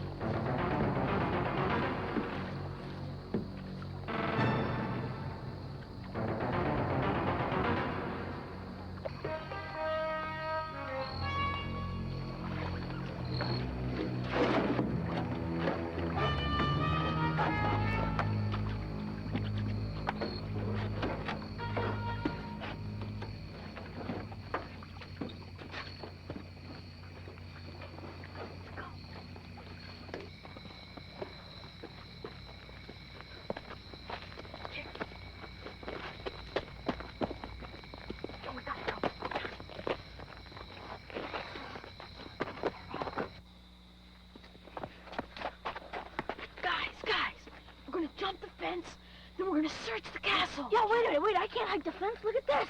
We can help you. Yeah, we can give you a boost. Okay, easy. Come on. We can do this. Get it. Watch that barbed wire. Okay, get your foot up, man. Okay, we got it. Get that foot up. All right, good job. Good. Okay. Okay, be quiet, quiet. Don't make a big sound. No, be quiet. Come on, come on.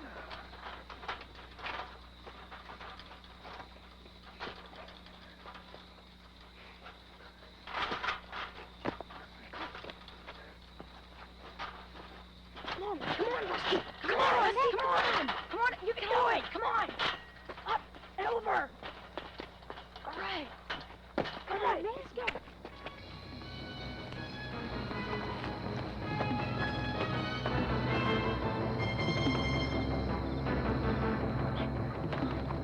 Did any of you guys shine a flashlight? No. And I think we better get out of here. Don't shoot! I don't believe this. Kids. This area is strictly off limits. What are you kids doing here? You know you could have been shot.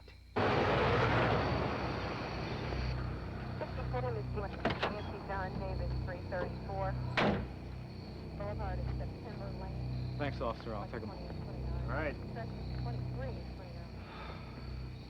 You know, I would really like to know what you guys were thinking. I told you specifically not to come here. This is government property. You are off limits.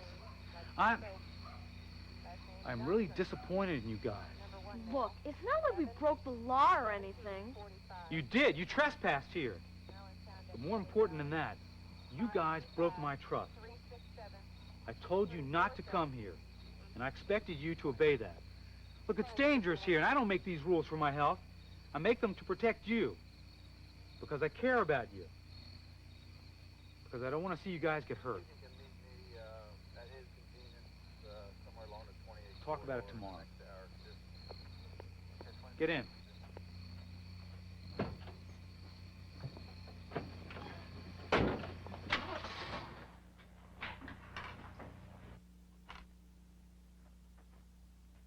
What did he say to you? I thought he was gonna bite my head off. I bet you cried. I did not. Did he say he was gonna call your mom? If he calls my mom, I'll be grounded till I'm 30. He's not gonna call anybody's mom. It'll make him look bad. He was supposed to be watching us. You shouldn't have done it. It was fun, wasn't it? You almost got us killed. No big deal. No big deal? I almost wet my pants. You're nuts. You know that? Look, if you guys think what I planned for last night was something, guess what I've got for tonight? Wow. What do you mean? Pie, toad-face. I took a couple of joints from my brother when I left, and tonight we'll light him up. And some of the girls from the other tent, they'll be there too. I don't know, Bud. Count me out. What's the matter, Mike? What are you afraid of this time? The pot or the girls? I don't know. I mean, drugs. Look, I thought you guys were cool. Not asking you to shoot up or anything. It's only pot. You're acting like kids. I thought we were a team. I thought we had something. Guess I was wrong about you guys. I'll just have to tell the girls you can't make it. Okay, bud, I'm in. First he's in, I'm in. All right.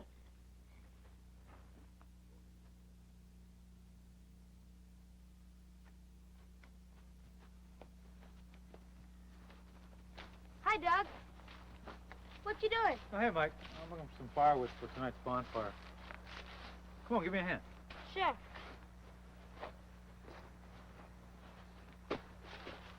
Tie her up right here. Okay. You know, that was some stunt you guys pulled last night. Could have been killed.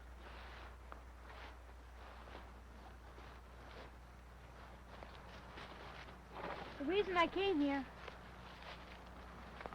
was to apologize. That's okay. You were way out of line, but I think you learned your lesson. Yeah. So what else is going on? Anything I can help you with? Well, just suppose, let's pretend we're in this situation. And some friend of yours wanted you to do something that you didn't want to do. Maybe it's bad, or maybe not. What would you do? Well, it depends. Well, let's say these friends were putting a lot of pressure on you to do this thing that we're making up. Okay. Let's make up a situation. Suppose these friends of yours are trying to get you to try drugs. That's a tough one. Actually, it's not. Just say no. That's it? That's it. Listen, drugs are nothing to fool around with. They're illegal, they're wrong, and they're extremely dangerous.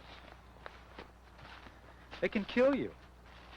You mean they can kill junkies? People who are hooked? No. People trying for the first time can sometimes lose their lives. You don't always get a second chance. Friends put a lot of pressure on you. Look, anybody who gets you to try something illegal or do something that potentially could hurt you, that's no friend if you ask me. Look, people know when things are wrong. Can't you feel it in here? Can't you? You gotta listen to your own inner feelings, Mike. But it's not always that easy. Of course it isn't. Some people will try to get you to change your mind. Go around the other side. You can hop up. Okay. Some people will call you names.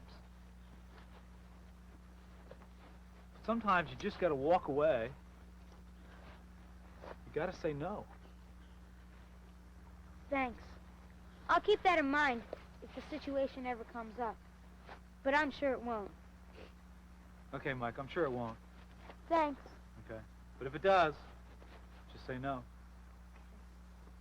See ya, kiddo. See ya.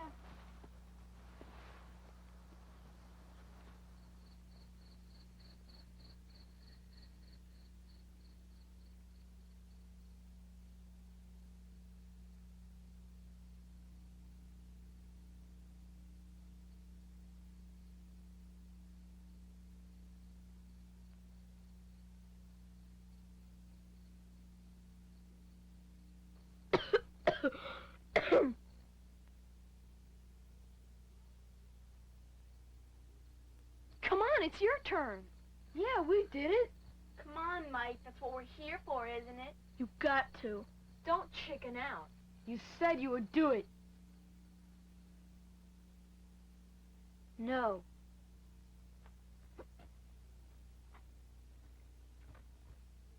Wait a minute. What do you mean, no? I mean no. No, period. I don't believe this. I thought you were a friend. I am your friend. But friends don't force friends to do something they don't want to. Besides, it's illegal and dangerous. You wimp. This isn't dangerous. Oh, yeah. That's what you said about last night. And you almost got us shot. I'm going to the bonfire. We're just having fun.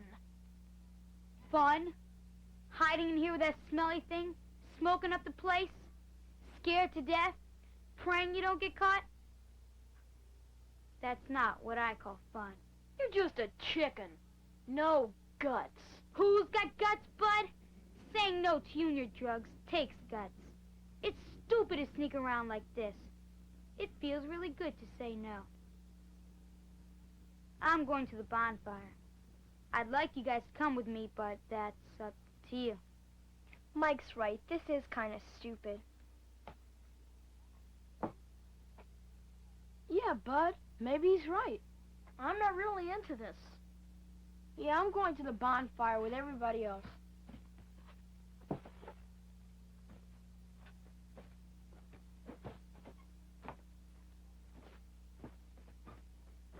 Bud, you coming with us? Go on without me. I don't need you. I don't need anybody.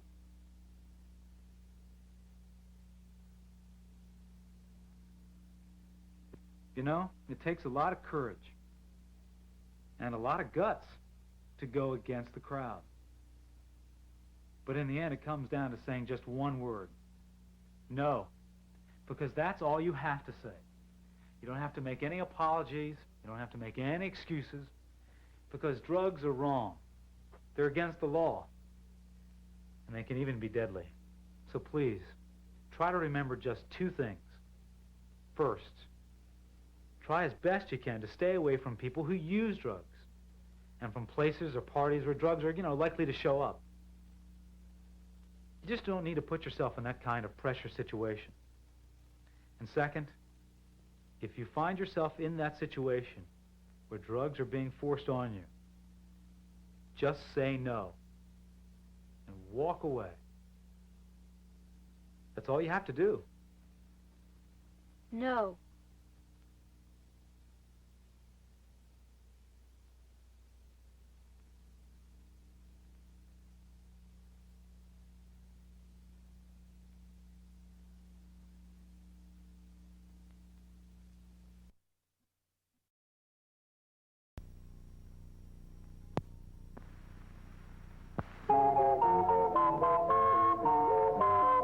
Hi, kids.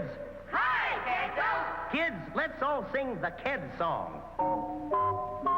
If you want shoes with lots of pep, get Kids, Kids, Kids. For bounce and zoom in every step, get Kids, Kids, Kids. You'll be a champion with style. You hit that ball a half a mile. They're tough, they last a long, long while. Kids, Kids, Kids. There's a pair of smart youngsters. Hi, kids. Hi, Kiddo. Say, why do you kids wear kids? So I can run faster and jump farther. So I can win more often. Right. Always look for the label big and blue. Kids, Kids, Kids. That spells out U.S. Kids for you. Kids, Kids, Kids.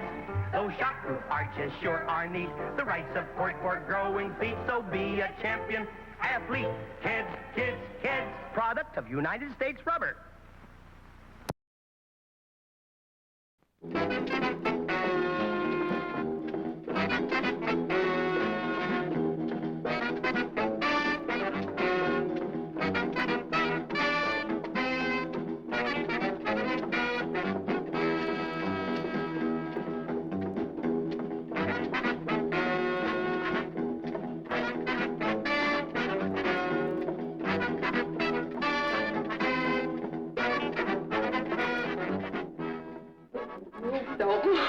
I really got to get it. Oh, please, Captain York.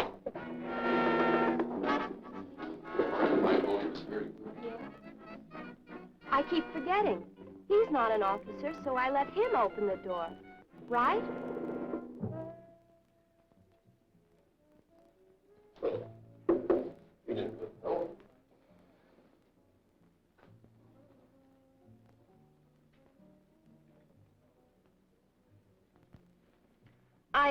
I never know which one to use. Now, let me see. Oh, well, I wasn't too hungry anyway.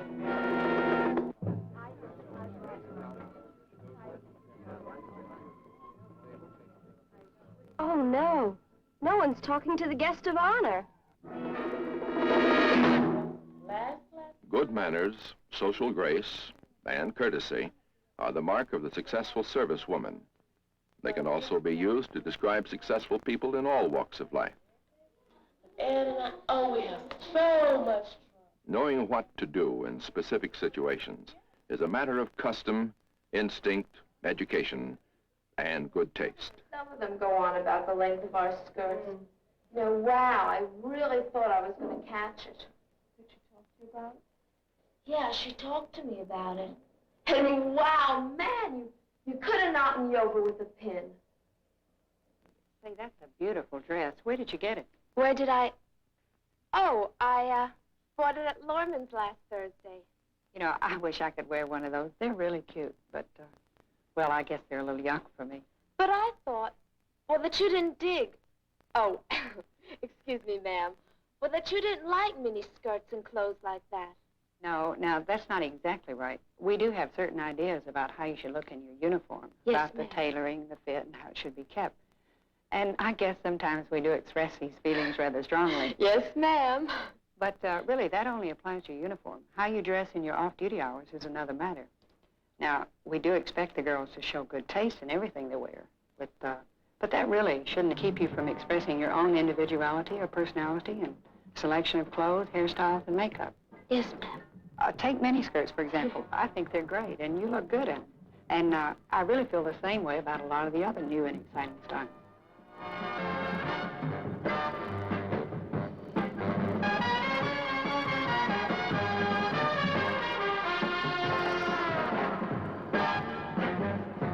They're all fine, in the right place and at the right time.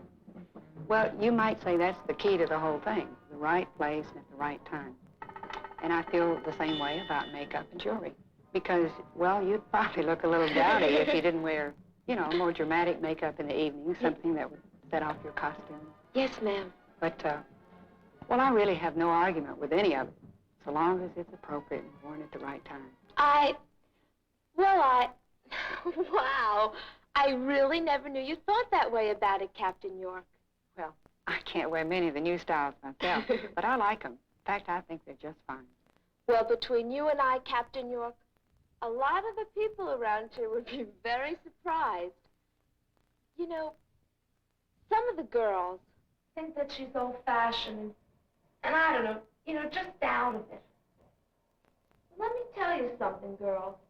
Anybody that thinks that about Captain York is like making really one big mistake. You know, she happens to be an absolutely groovy person and really a swinger. Boy, you really changed your mind about her in a hurry. Anyway, I'm glad to see that running into Captain York didn't spoil your evening. It didn't at all. Well, that's great, because mine was such a mess. Really? What went wrong? Everything that could possibly go wrong went wrong. You know, they were all little things, but boy, they really added up and wrecked my evening. The whole thing started in the restaurant. Even ordering the food was a big problem. No soup. No soup. Okay. That's right. And then I will have the roast beef, please. Roast I'll have beef. that, roast beef medium rare. Medium. And then I would like to Potato. have, And sour cream. no, I'm sorry. The gentleman would like the baked potato. And I want a baked potato. yeah. You want roast beef, sir? No. No, the lady would like to have the roast beef. I'm terribly sorry. Yes. No, that's all right. No, I would like the roast beef medium rare. Right. And then I would like to have... With the baked potato. No. Sour cream. It was a mess, all right. A real mess. And both of us talking at the same time. Wow. The orders got so mixed up, like it was just terrible. Well, that shouldn't give you any trouble, Sandy. That's really no problem at all. You can find out all about that kind of stuff in any book of etiquette. I can? Sure. Here, I'll explain to you how it works. All you have to remember is to always tell your escort what you'd like to have, and then let him place the order for you. That's right, Sandy. Just tell Frank. I would like the shrimp cocktail, please. Roast beef with a baked potato and a tossed salad. Good evening, sir. Madam. Care to order now? Yes, the lady would like the shrimp cocktail, roast beef, medium rare, the baked potato, and a tossed salad. What sort of dressing would you like on that? Oh, Russian, please. Russian. Listen to me giving you all the answers as if I knew all about it. Sandy, don't let it fool you. I get into plenty of messes myself. You do? I sure do. Well, just the other night, when I was on my way out with Tom... Oh, here, that's... It was only a little thing, but it was so confusing. I have to stop and think these days, because I can't remember when I'm supposed to open the door and when I'm not. Well, all day long I open doors. And stand when I talk to the officers I work with. After a while, you get used to that. But I get kind of confused, because after 1,700 hours, this little pumpkin changes and becomes the lady. They stand for me. Reporting is directed, ma'am. Let's go. Oh, fine. How was it? And they open doors for me. Not bad. Not bad at all. I mean, it just takes a little thought and a little remembering once in a while. But it's all worthwhile. Well, I really enjoyed this being a girl. It's so great. Well, my dear, I'm glad to see you've got all your problems solved. I wish I could say the same about myself. Oh, come on, Sandy. Maybe you're exaggerating. Not. It couldn't have gone that bad. Oh, it couldn't. Huh? Oh, okay. Come on, tell Mama all about it. What happened? challenge. All kinds of things. Now listen, you know I don't embarrass easily. But man, as soon as we got in that restaurant, I knew I was in trouble. I didn't know which one to use, and I didn't want to look like a fool.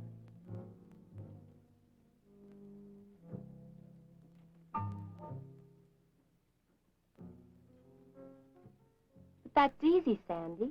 You don't have to worry about a thing like that. I used to get bugged by that too, but no more. Now you can find out what each piece of silverware is for. But if you don't know, all you have to do is work from the outside of the service into the plate.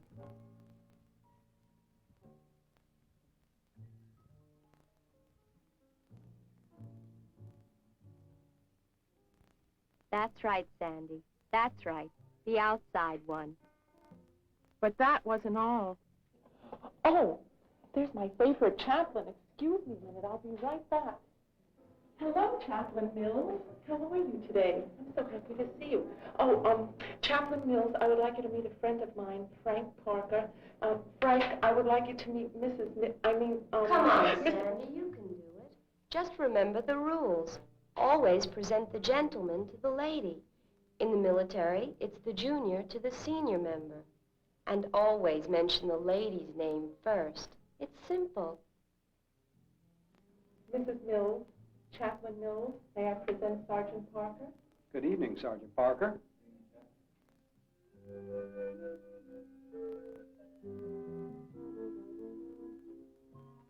People think it's easy, that there's nothing to the social responsibilities a girl has in the service. They just don't understand. I even have the same trouble with Tom.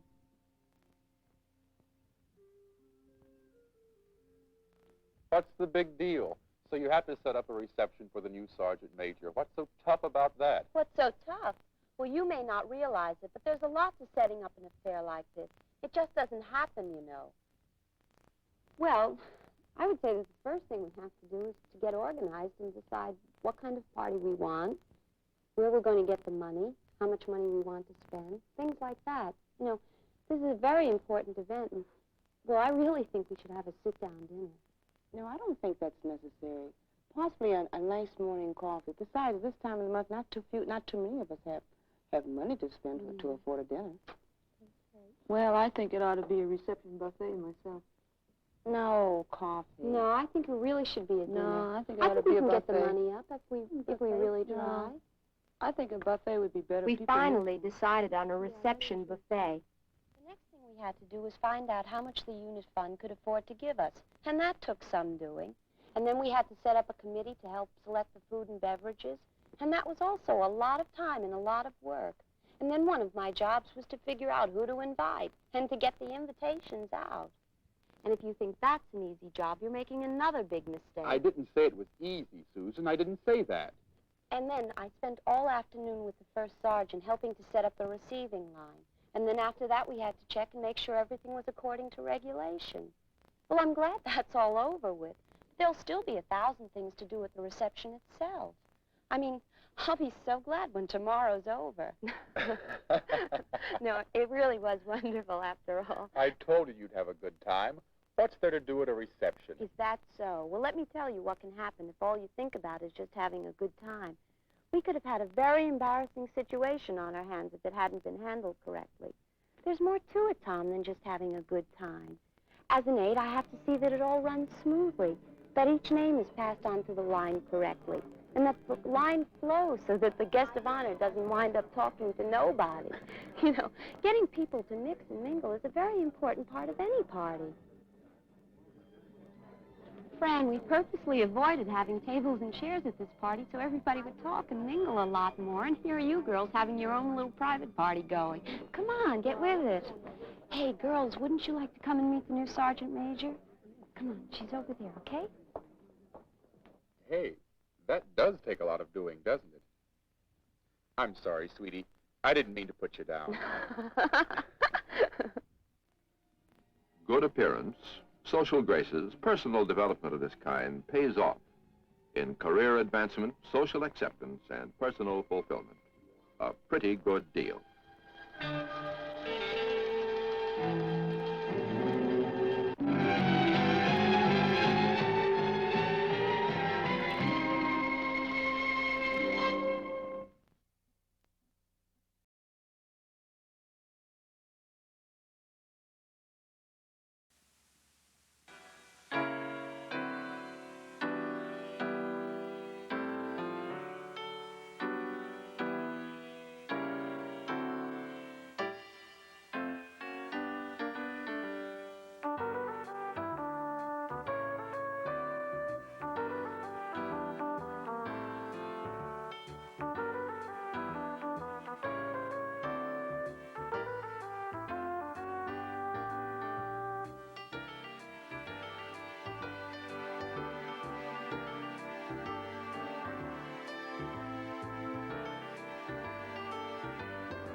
look at me.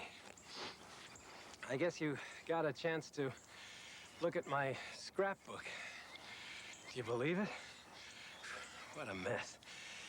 I used to smoke, drink, eat all the wrong things, never gave it a second thought. According to my doctor, I was a candidate for a heart attack. Just listen to him. Alan, your triglycerides are 400. You got an LDL cholesterol count of 280, and your HDL's only 25. Now, frankly, you're at high risk. So I said to him, would you mind running that by me again in English? You want a crash course, huh? Okay, let's take it from the top. Yes, and please start with cholesterol. You know, they tell you cholesterol. I don't even know what the stuff is. It's waxy, odorless. You find it in foods of animal origin, including, I suspect, all the things you like. Beef? Cheese? Eggs? You got it. Oh, no. Yep. Plus poultry, fish, dairy products. Now, your body does need some cholesterol to keep you healthy. Oh, good. I'm glad to hear it. But not too much. The body, for instance, does not require bacon cheeseburgers. The body does not require bacon cheeseburgers. Like he learned that in medical school. Now, let's go on to lipoproteins. These are particles that carry cholesterol from the liver to other parts of the body. There are very low-density lipoproteins, VLDLs, or VLDL cholesterol. Low-density lipoproteins, LDLs, or LDL cholesterol. And high-density lipoproteins, HDLs. Sorry, LDLs, those are supposed to be the heavies, right? Ah, you've been reading up. And HDL is the good guy. That's it. Triglycerides, I don't know. All right, allow me to introduce you. Oh, please do. Lipids are fatty substances in the body. Triglycerides are one type of lipid and are carried through the body by the VLDLs. Now, if your triglyceride levels are too high, that could add to your trouble. And the same thing's true of your LDLs. Where do the HDLs come in? They're your scavengers. They remove the bad cholesterol from the bloodstream and tissues for transport back to the liver.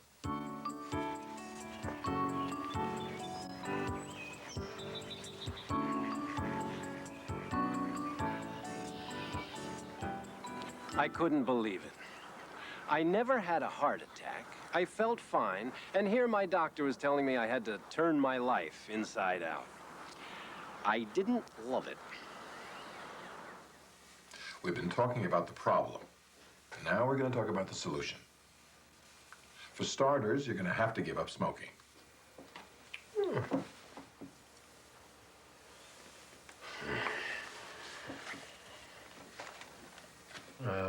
What do I do with them? Oh, you're a hard man.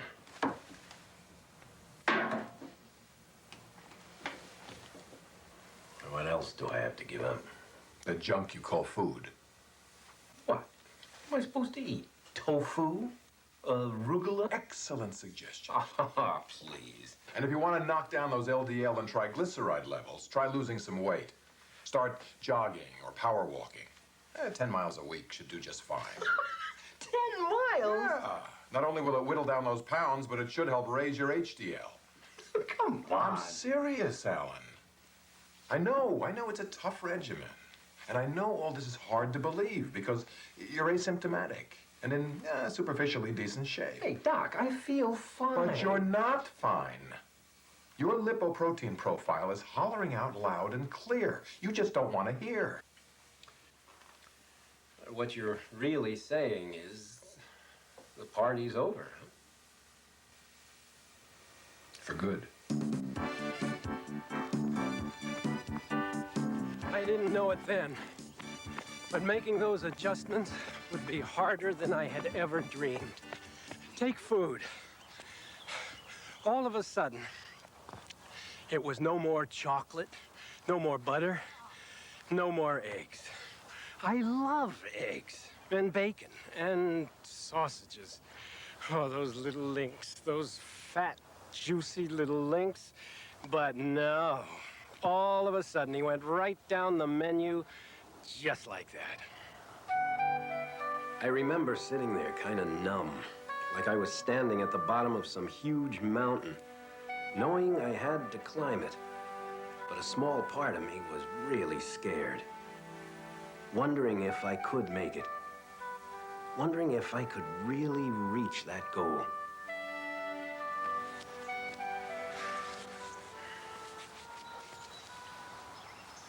To be perfectly honest, I was none too confident. I probably wouldn't have been able to make it if it wasn't for my wife. She came up with a whole new set of recipes.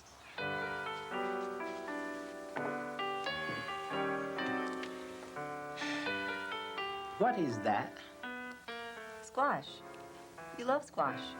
I hate squash. You don't hate squash. Yes, I do. It's good for you. Ugh. Come on, eat it up. It's 0 cholesterol. It's yellow and it's ugly.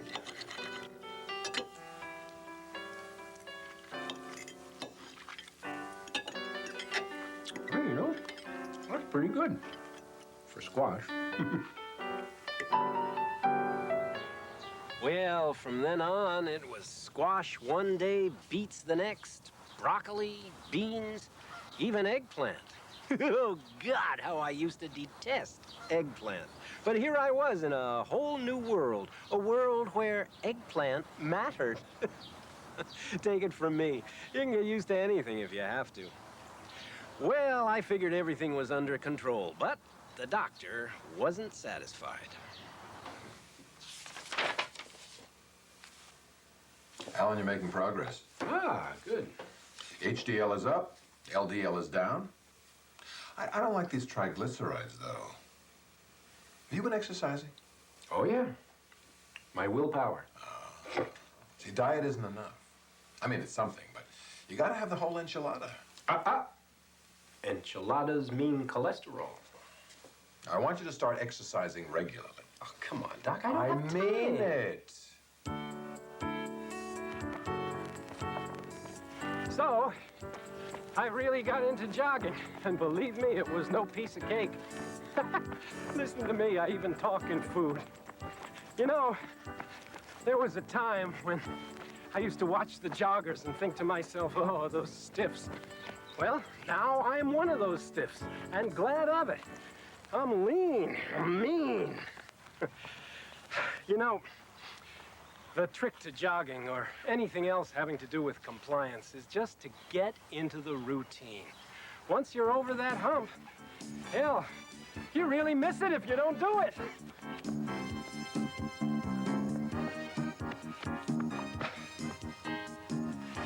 Actually, I'm pretty proud of myself these days. I'm really surprised at how I've been able to resist temptation.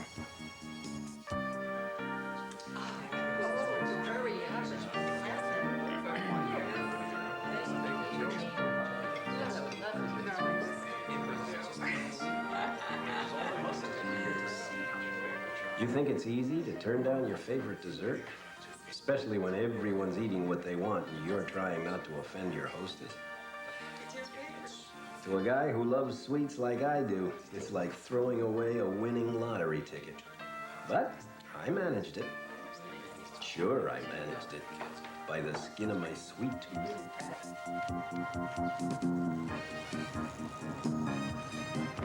Oh! Did you see that? I can remember a time not so long ago when if something like that happened, I'd be ready for a confrontation. But am I going to let myself get stressed out like that today? No way, because I know better. Anxiety and stress produce a response characterized by an increased heart rate, increased blood flow to the muscles, and elevated blood pressure. Now, this response may help people such as Alan meet a crisis, but when it occurs frequently or is prolonged, it may also contribute significantly to coronary heart disease.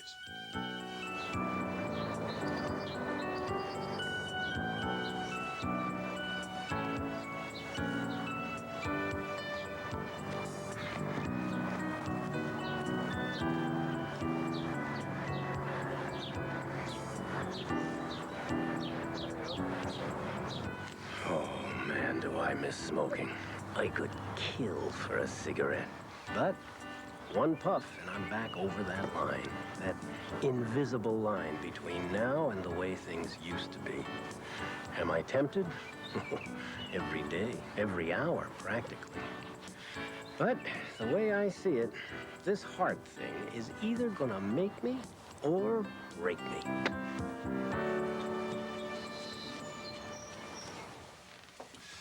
Alan, I'm impressed. The last year, you've really done a great job. All right. I got some good news. What? Your HDL is up from 25 to 30. Your triglycerides went from 400 to 300. And your LDL went from 280 to 230. But we need to do a little better. Uh-oh. I'm going to prescribe a medication which can help to bring down those levels to where they need to be. Now, you may think this is just a piece of paper. But it's not. It's commitment. A commitment. Does this mean that I'll have to take this for the rest of my life? Possibly. That's a commitment.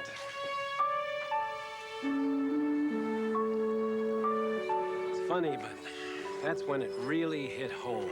Oh, sure, I had quit smoking, modified my diet and my lifestyle, but this whole idea of sticking with it day after day, forever, well, it finally got to me. This was real. Alan, even knowing that medication can make all the difference between health and illness, between life and death, you might find that you cannot fully accept your condition. Me? You'll make up excuses. You'll find reasons not to take it. Oh, come on, it's not me. So, what did I do?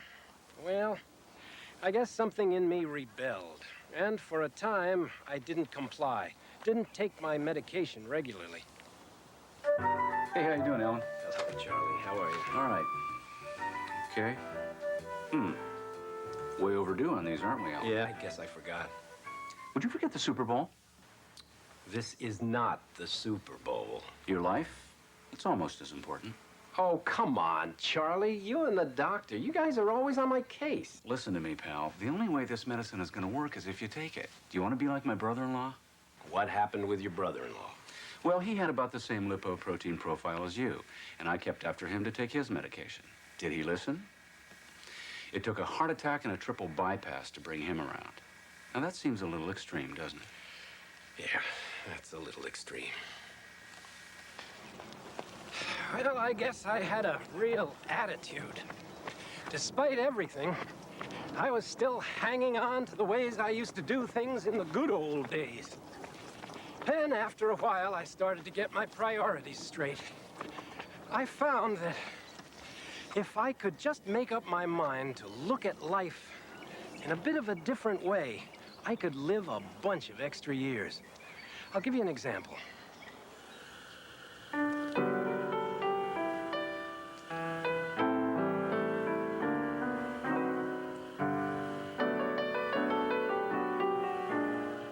Ooh, steak looks good. Alan. I can go off the diet once in a while, can I? Alan? On the other hand, the broiled salmon looks nice. Now that's more like it. Okay, what are you gonna have? I think I'll have the trout. Okay. Waiter?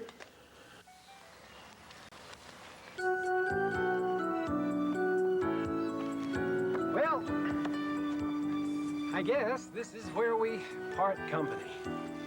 It's been really nice talking with you. And as far as taking care of yourself, all I can say is, don't do anything I wouldn't do.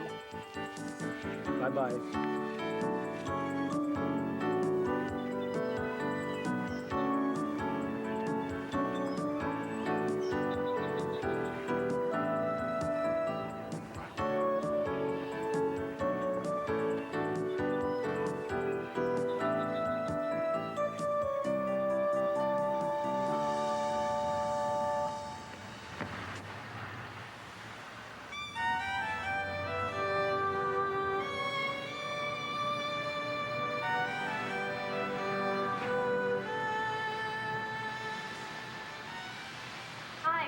you?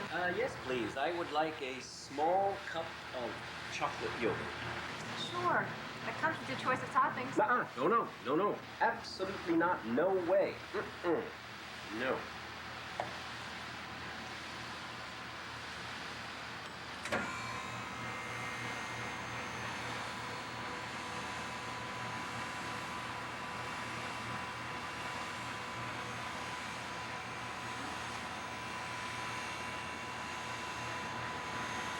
Miss, Yes? maybe a little hot fudge on the top.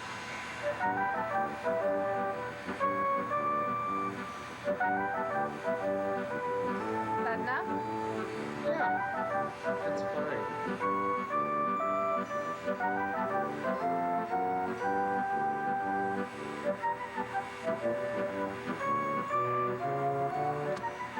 Thank you very much.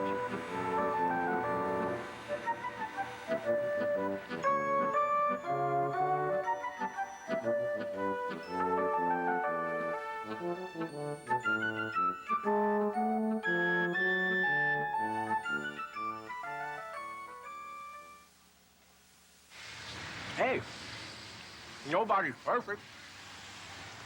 Okay, I'll admit it. Every day is a struggle. You know, it isn't easy to change your behavior. Any of it. I guess the thing that you have to do is you just do your best, day by day. And you know that even though you backslide a little bit, you haven't slid back as far as you used to. And you keep kind of thinking the thoughts that are going to help you to your goal. And maybe tomorrow will be that day that you let go of all the old ways of doing things and really take compliance to heart.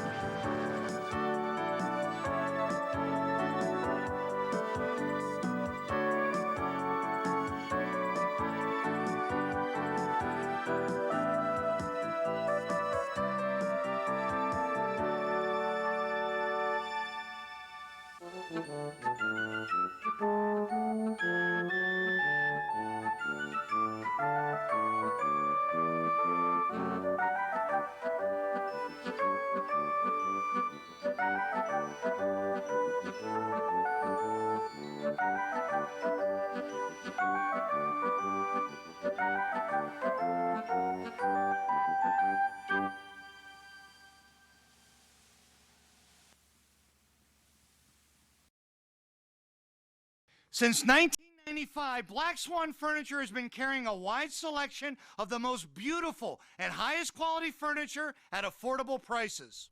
Whether it's an elegant dining room, a comfortable sofa, talk about a luxurious bedroom, this is the one I own. It's beautiful and you're gonna love it. From casual to elegant, from modern to Mediterranean, come check us out at Black Swan for the most unique furniture. I give it 2 thumbs up. You know, in the deep there's adventure and danger. That's where you'll find Diver Dan. The sights that he sees are surprising and stranger than ever you'll see on the land. The ocean floor is unknown to man, except to our hero, the brave diver Dan. He's searching the depths of the 7 seas. Now you may share in these strange mysteries.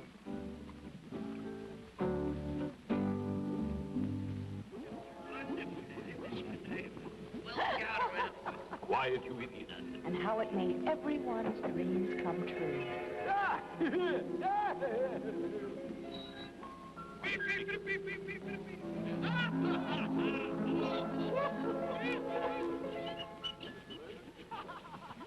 Captain.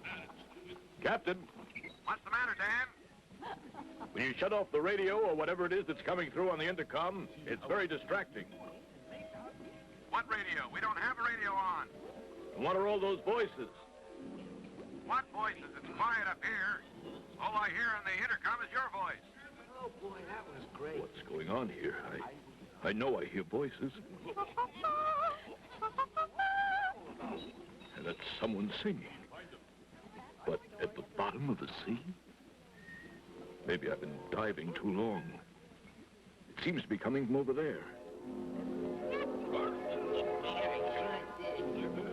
Hi there, Georgie Porgy. Well, Felly, what's new? I was just on my way to visit the mermaid. Minerva? Yep. She promised to sing us a song. Oh, great. Well, come along. What did you say? I didn't say anything. Well, I heard a squeak. And so did I. Well, bless my gill and fins. A new fish. And a cute one. Oh, she's scared. Oh, come on now, pretty little fish. We won't harm you. I'm Finley the haddock. And this is Georgie the porgy. Here comes Doc Sturgeon. Oh, good. Hey, Doc. Yeah? Oh, Finley. How are you today?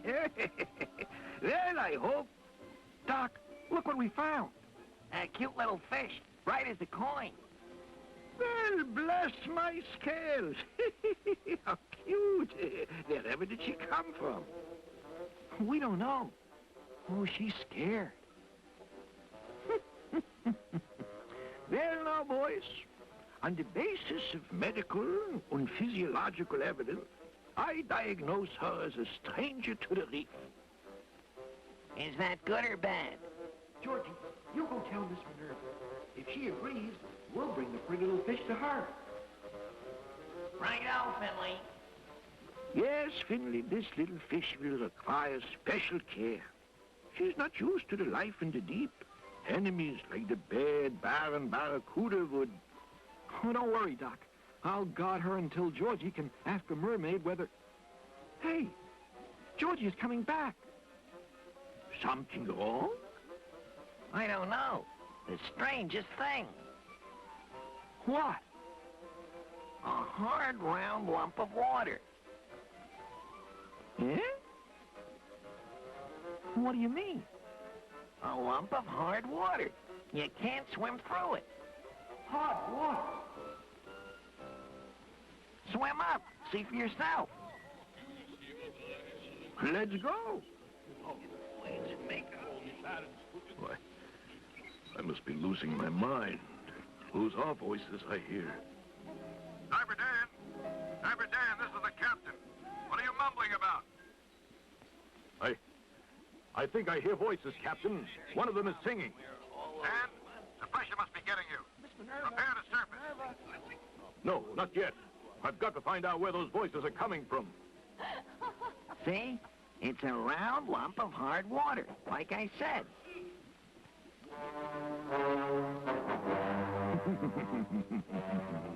That bright little fish is unprotected, Trigger. Yeah, boss. Don't call me boss. I'm Baron Barracuda. Yeah, you sure are, boss. Then call me Baron, you fool. Oh, okay, Baron, you fool.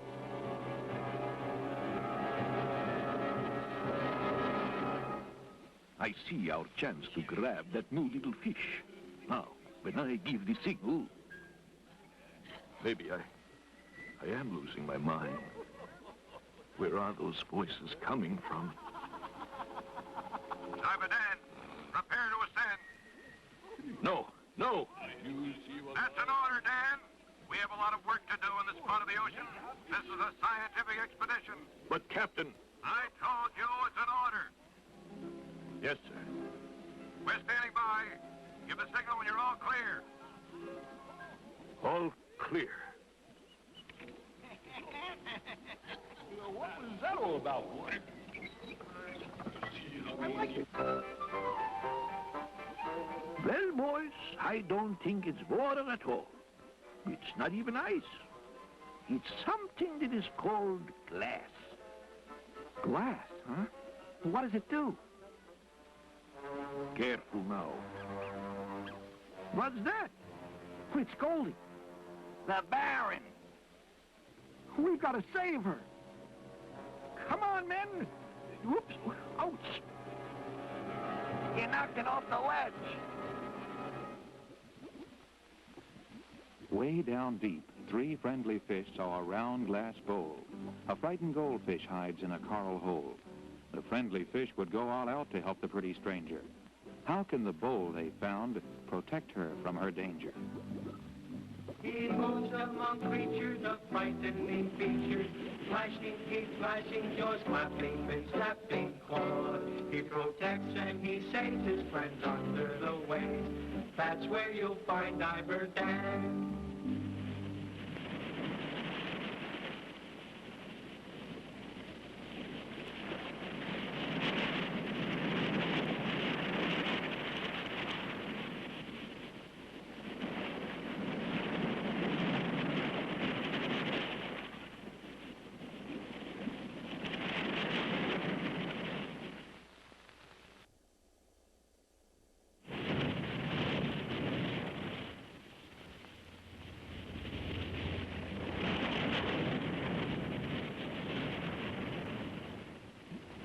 Below in the deep there's adventure and danger.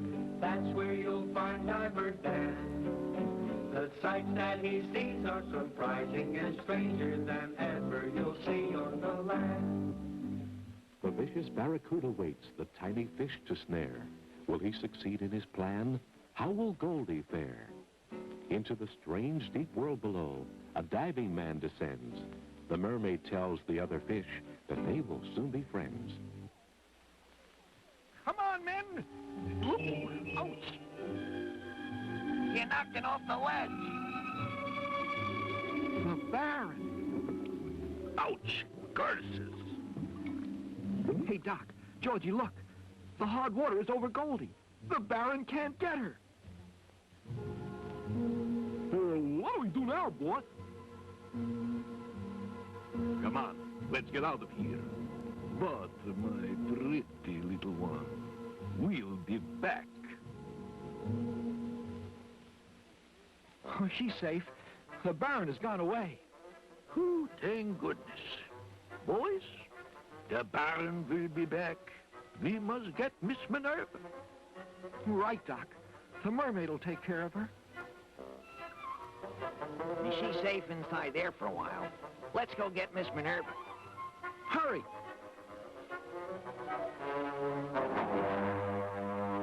I'll get her yet. What do we do now, boss? Not boss, Baron, you idiot. What do we do now, Baron, you idiot? That hard thing over the little fish is a glass bowl, like a glass bottle. Yeah? Yes, and it'll break. Break? Right. Trigger, that rock on the ledge. You can push it onto the bowl. It will break the bowl, and we'll get the little fish. Baron, stupid. You're smart. But of course. Let's hurry. Miss Minerva will protect the little one.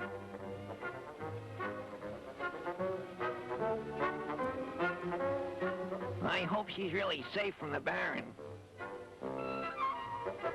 Now, you shrimp brain, when I give the signal, push. Oh, you mean push? Ready now? Oh, we're nearly there. Hurry, fellas. Bentley, Doc, look up there. Ooh, suffering catfish. What's that? It's not a fish. It's a monster. Oh, I've never seen a fish like that before. It's a monster. Careful, boys. It may be dangerous. Dangerous or not, we've still got to tell Miss Minerva the mermaid about the Baron and that pretty fish. Right. That new little fish is in danger. Yes, boys, you're right. We need Minerva's help. Well, let's hurry before the wicked Baron Barracuda gets the poor little fish. Ready now, Trigger? When we push this rock on that glass bowl, it will break, and the bright little fish will be ours. Ready when you are, Baron. Together now. Push.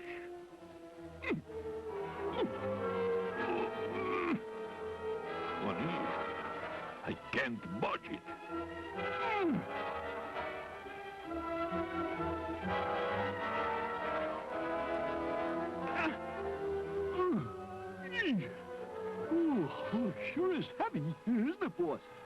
course. I'll try again. Whoops! What's that?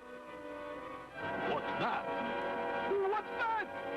I said, what's that? And I said, what's that? Oh, you mean that? I'm getting out of here. Sometimes, Trigger, your ideas have some merit.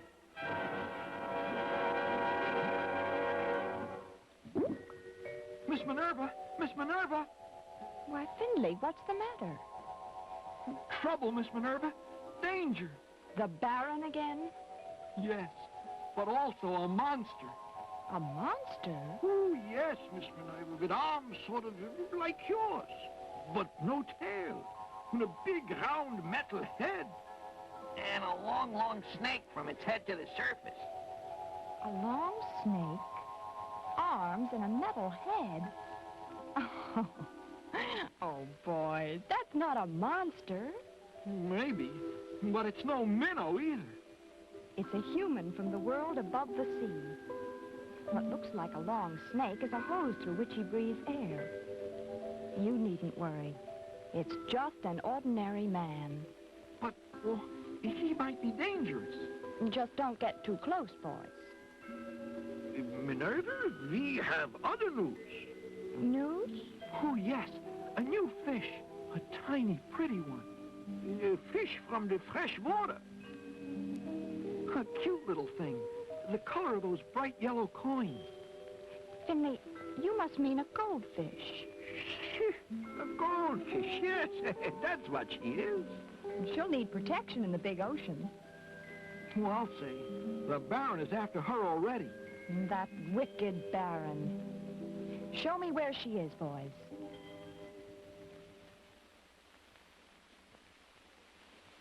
Will the diver save the day for Finley and his friends? Can they stop the Baron's plot to gain his evil ends? But will the wicked Baron harm this fish of gold? Don't miss Dan's next adventure, which will soon unfold. He moves among creatures of frightening features, flashing teeth, flashing jaws, flapping fins, snapping claws. He protects and he saves his friends under the waves. That's where you'll find Diver Dan.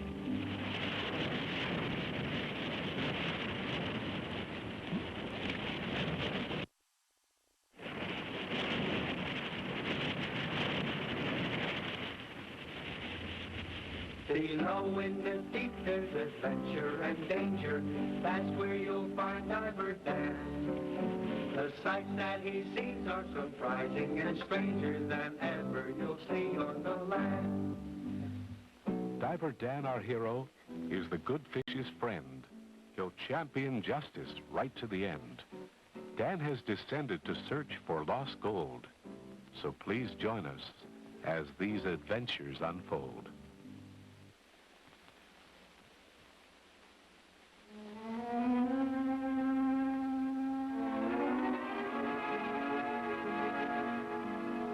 Oh, we knew you'd help, Miss Minerva. I hope we're in time.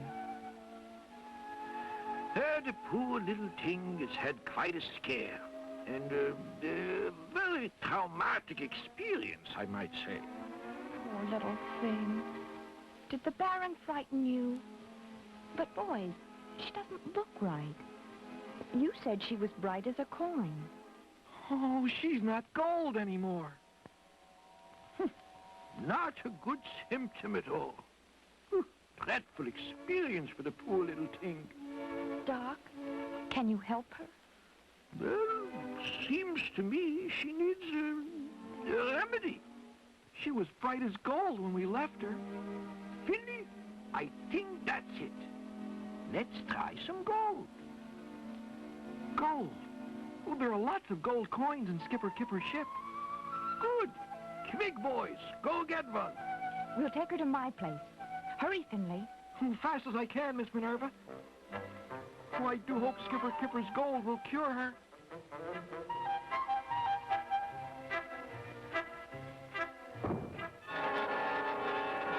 Goodness, what's this? What can it... Oh, of course. It's the monster. The human from above. Excuse me, sir. Didn't mean to bump you. What? Did I hear something? I said excuse me. But you're talking. Oh, I didn't mean to call you a monster. A talking fish. But this is impossible.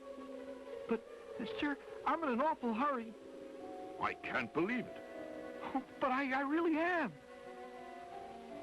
I'd like to stay and be polite, but we must save Goldie. Wait, please. Oh, I have to hurry. Finley will be back soon. Doc, will she be all right? I think so. I hope the remedy will pull her through. If we can just put her gold back into circulation, she'll recover. Finley must have the gold by now. Well, thanks, Skipper. It's quite all right, Finley. You're welcome to it. Those coins have been cluttering up my forecastle for months. Careful, son. Don't try to talk. You'll drop the coin. Hurry now. Hope the little goldfish recovers.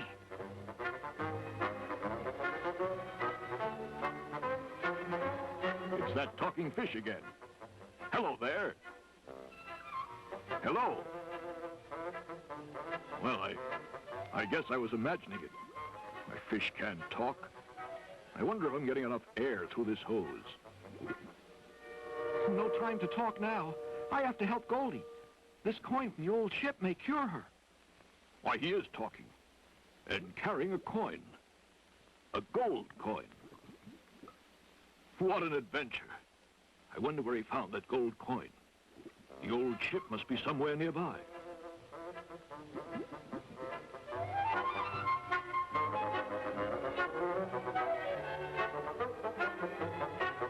I do hope Finley hurries, Doc.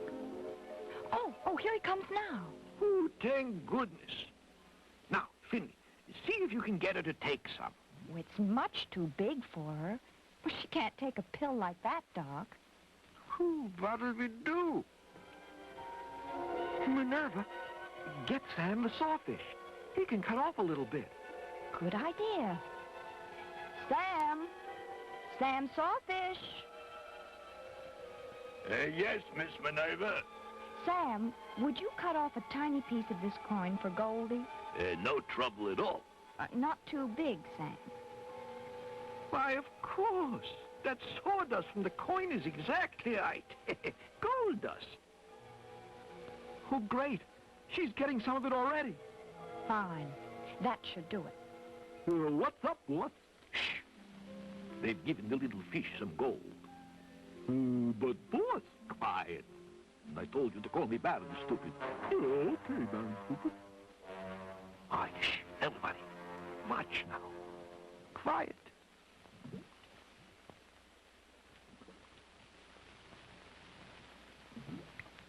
Oh, good. Wonderful. She's a comet. Fine. Come on, Trigger. Let's go get that gold for ourselves. I'm not even sick. Shut up, or you will be. Come on. This is the ship that's laden with gold. The Baron and Trigger will head for its hold. Old Skipper's unaware of what is in store. So be with us next time when you will learn more. He moves among creatures of frightening features, flashing teeth, flashing jaws, laughing and snapping claws. He protects and he saves his friends under the waves. That's where you'll find Diver Dan.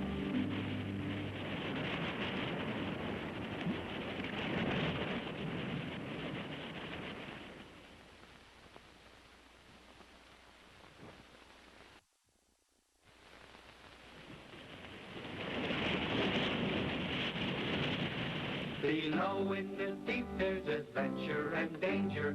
That's where you'll find Diver Dan. The sights that he sees are surprising and stranger than ever you'll see on the land.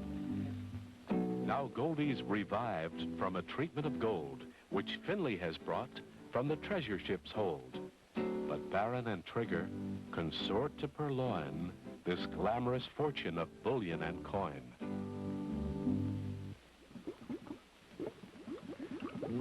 That must be the old ship where the talking fish picked up the gold coin. Hey, listen. That funny-looking fish is singing. Blow the man down, mateys, blow the man down, Jimmy way. I wonder if Finley was in time to save the little goldfish. Oh, blow the man down, mateys, blow the man down. Careful now. Hey, boss, I'm the neighbor. And I'm Baron Barracuda. Sure, boss. Quiet. That gold will soon be ours. Yo-ho, me hearties, it's a beautiful day. I wonder how Finley made out. What do we do now, boss? Something nasty as usual? Quiet, you fool. You heard what Finley said. That old ship is full of gold coins. Is that good, boss? Not boss, Baron stupid. Okay, Baron stupid. Shh. If they want the gold, then I want the gold. What do we do with it, boss? We'll keep them from having it. Isn't that enough? Oh. Isn't she the cutest little thing?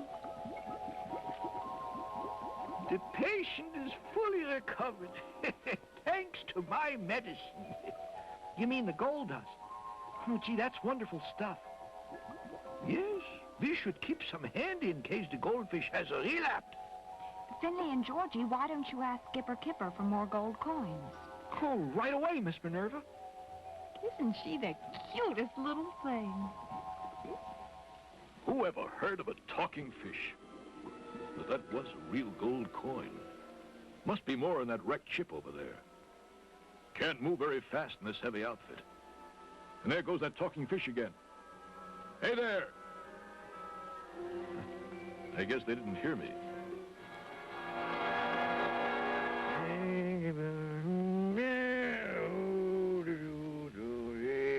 Oh, there comes Finley and Georgie. Yo-ho, me lads!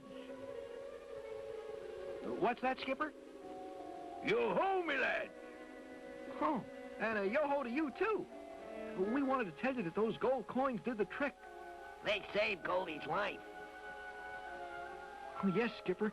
Those gold coins are worth their weight in worms. The little goldfish is bright and pretty as can be now. Miss Minerva, the mermaid, is keeping her as a pet.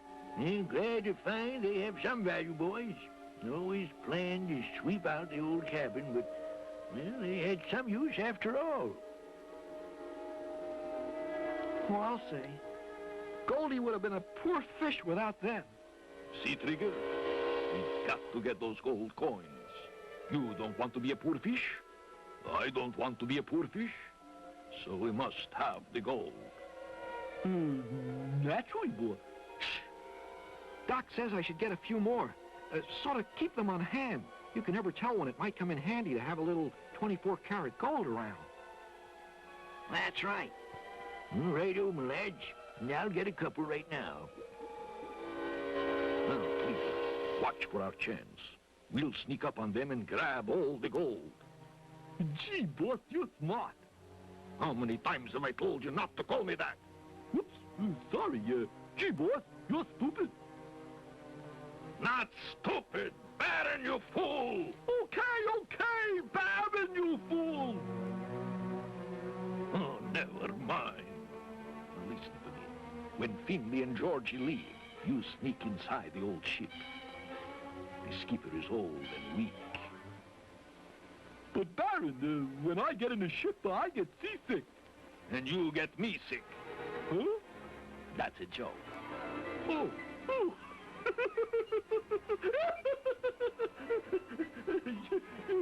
You're smart, Baron, you fool. I don't get it. One of these days, Trigger, it will be too much.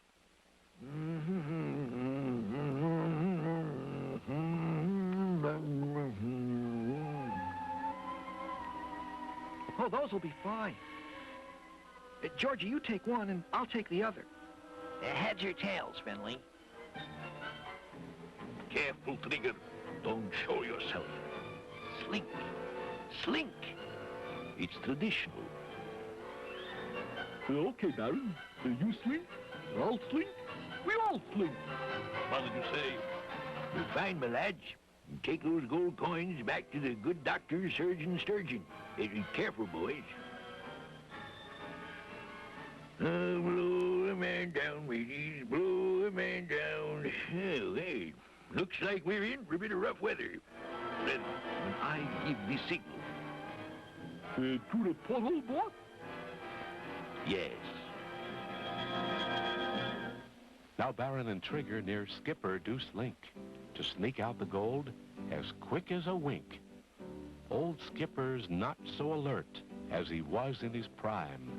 Can he manage to shut the porthole in time? He moves among creatures of frightening features, flashing teeth, slashing jaws, flapping fins, snapping claws. He protects and he saves his friends under the waves. That's where you'll find Diver Dan.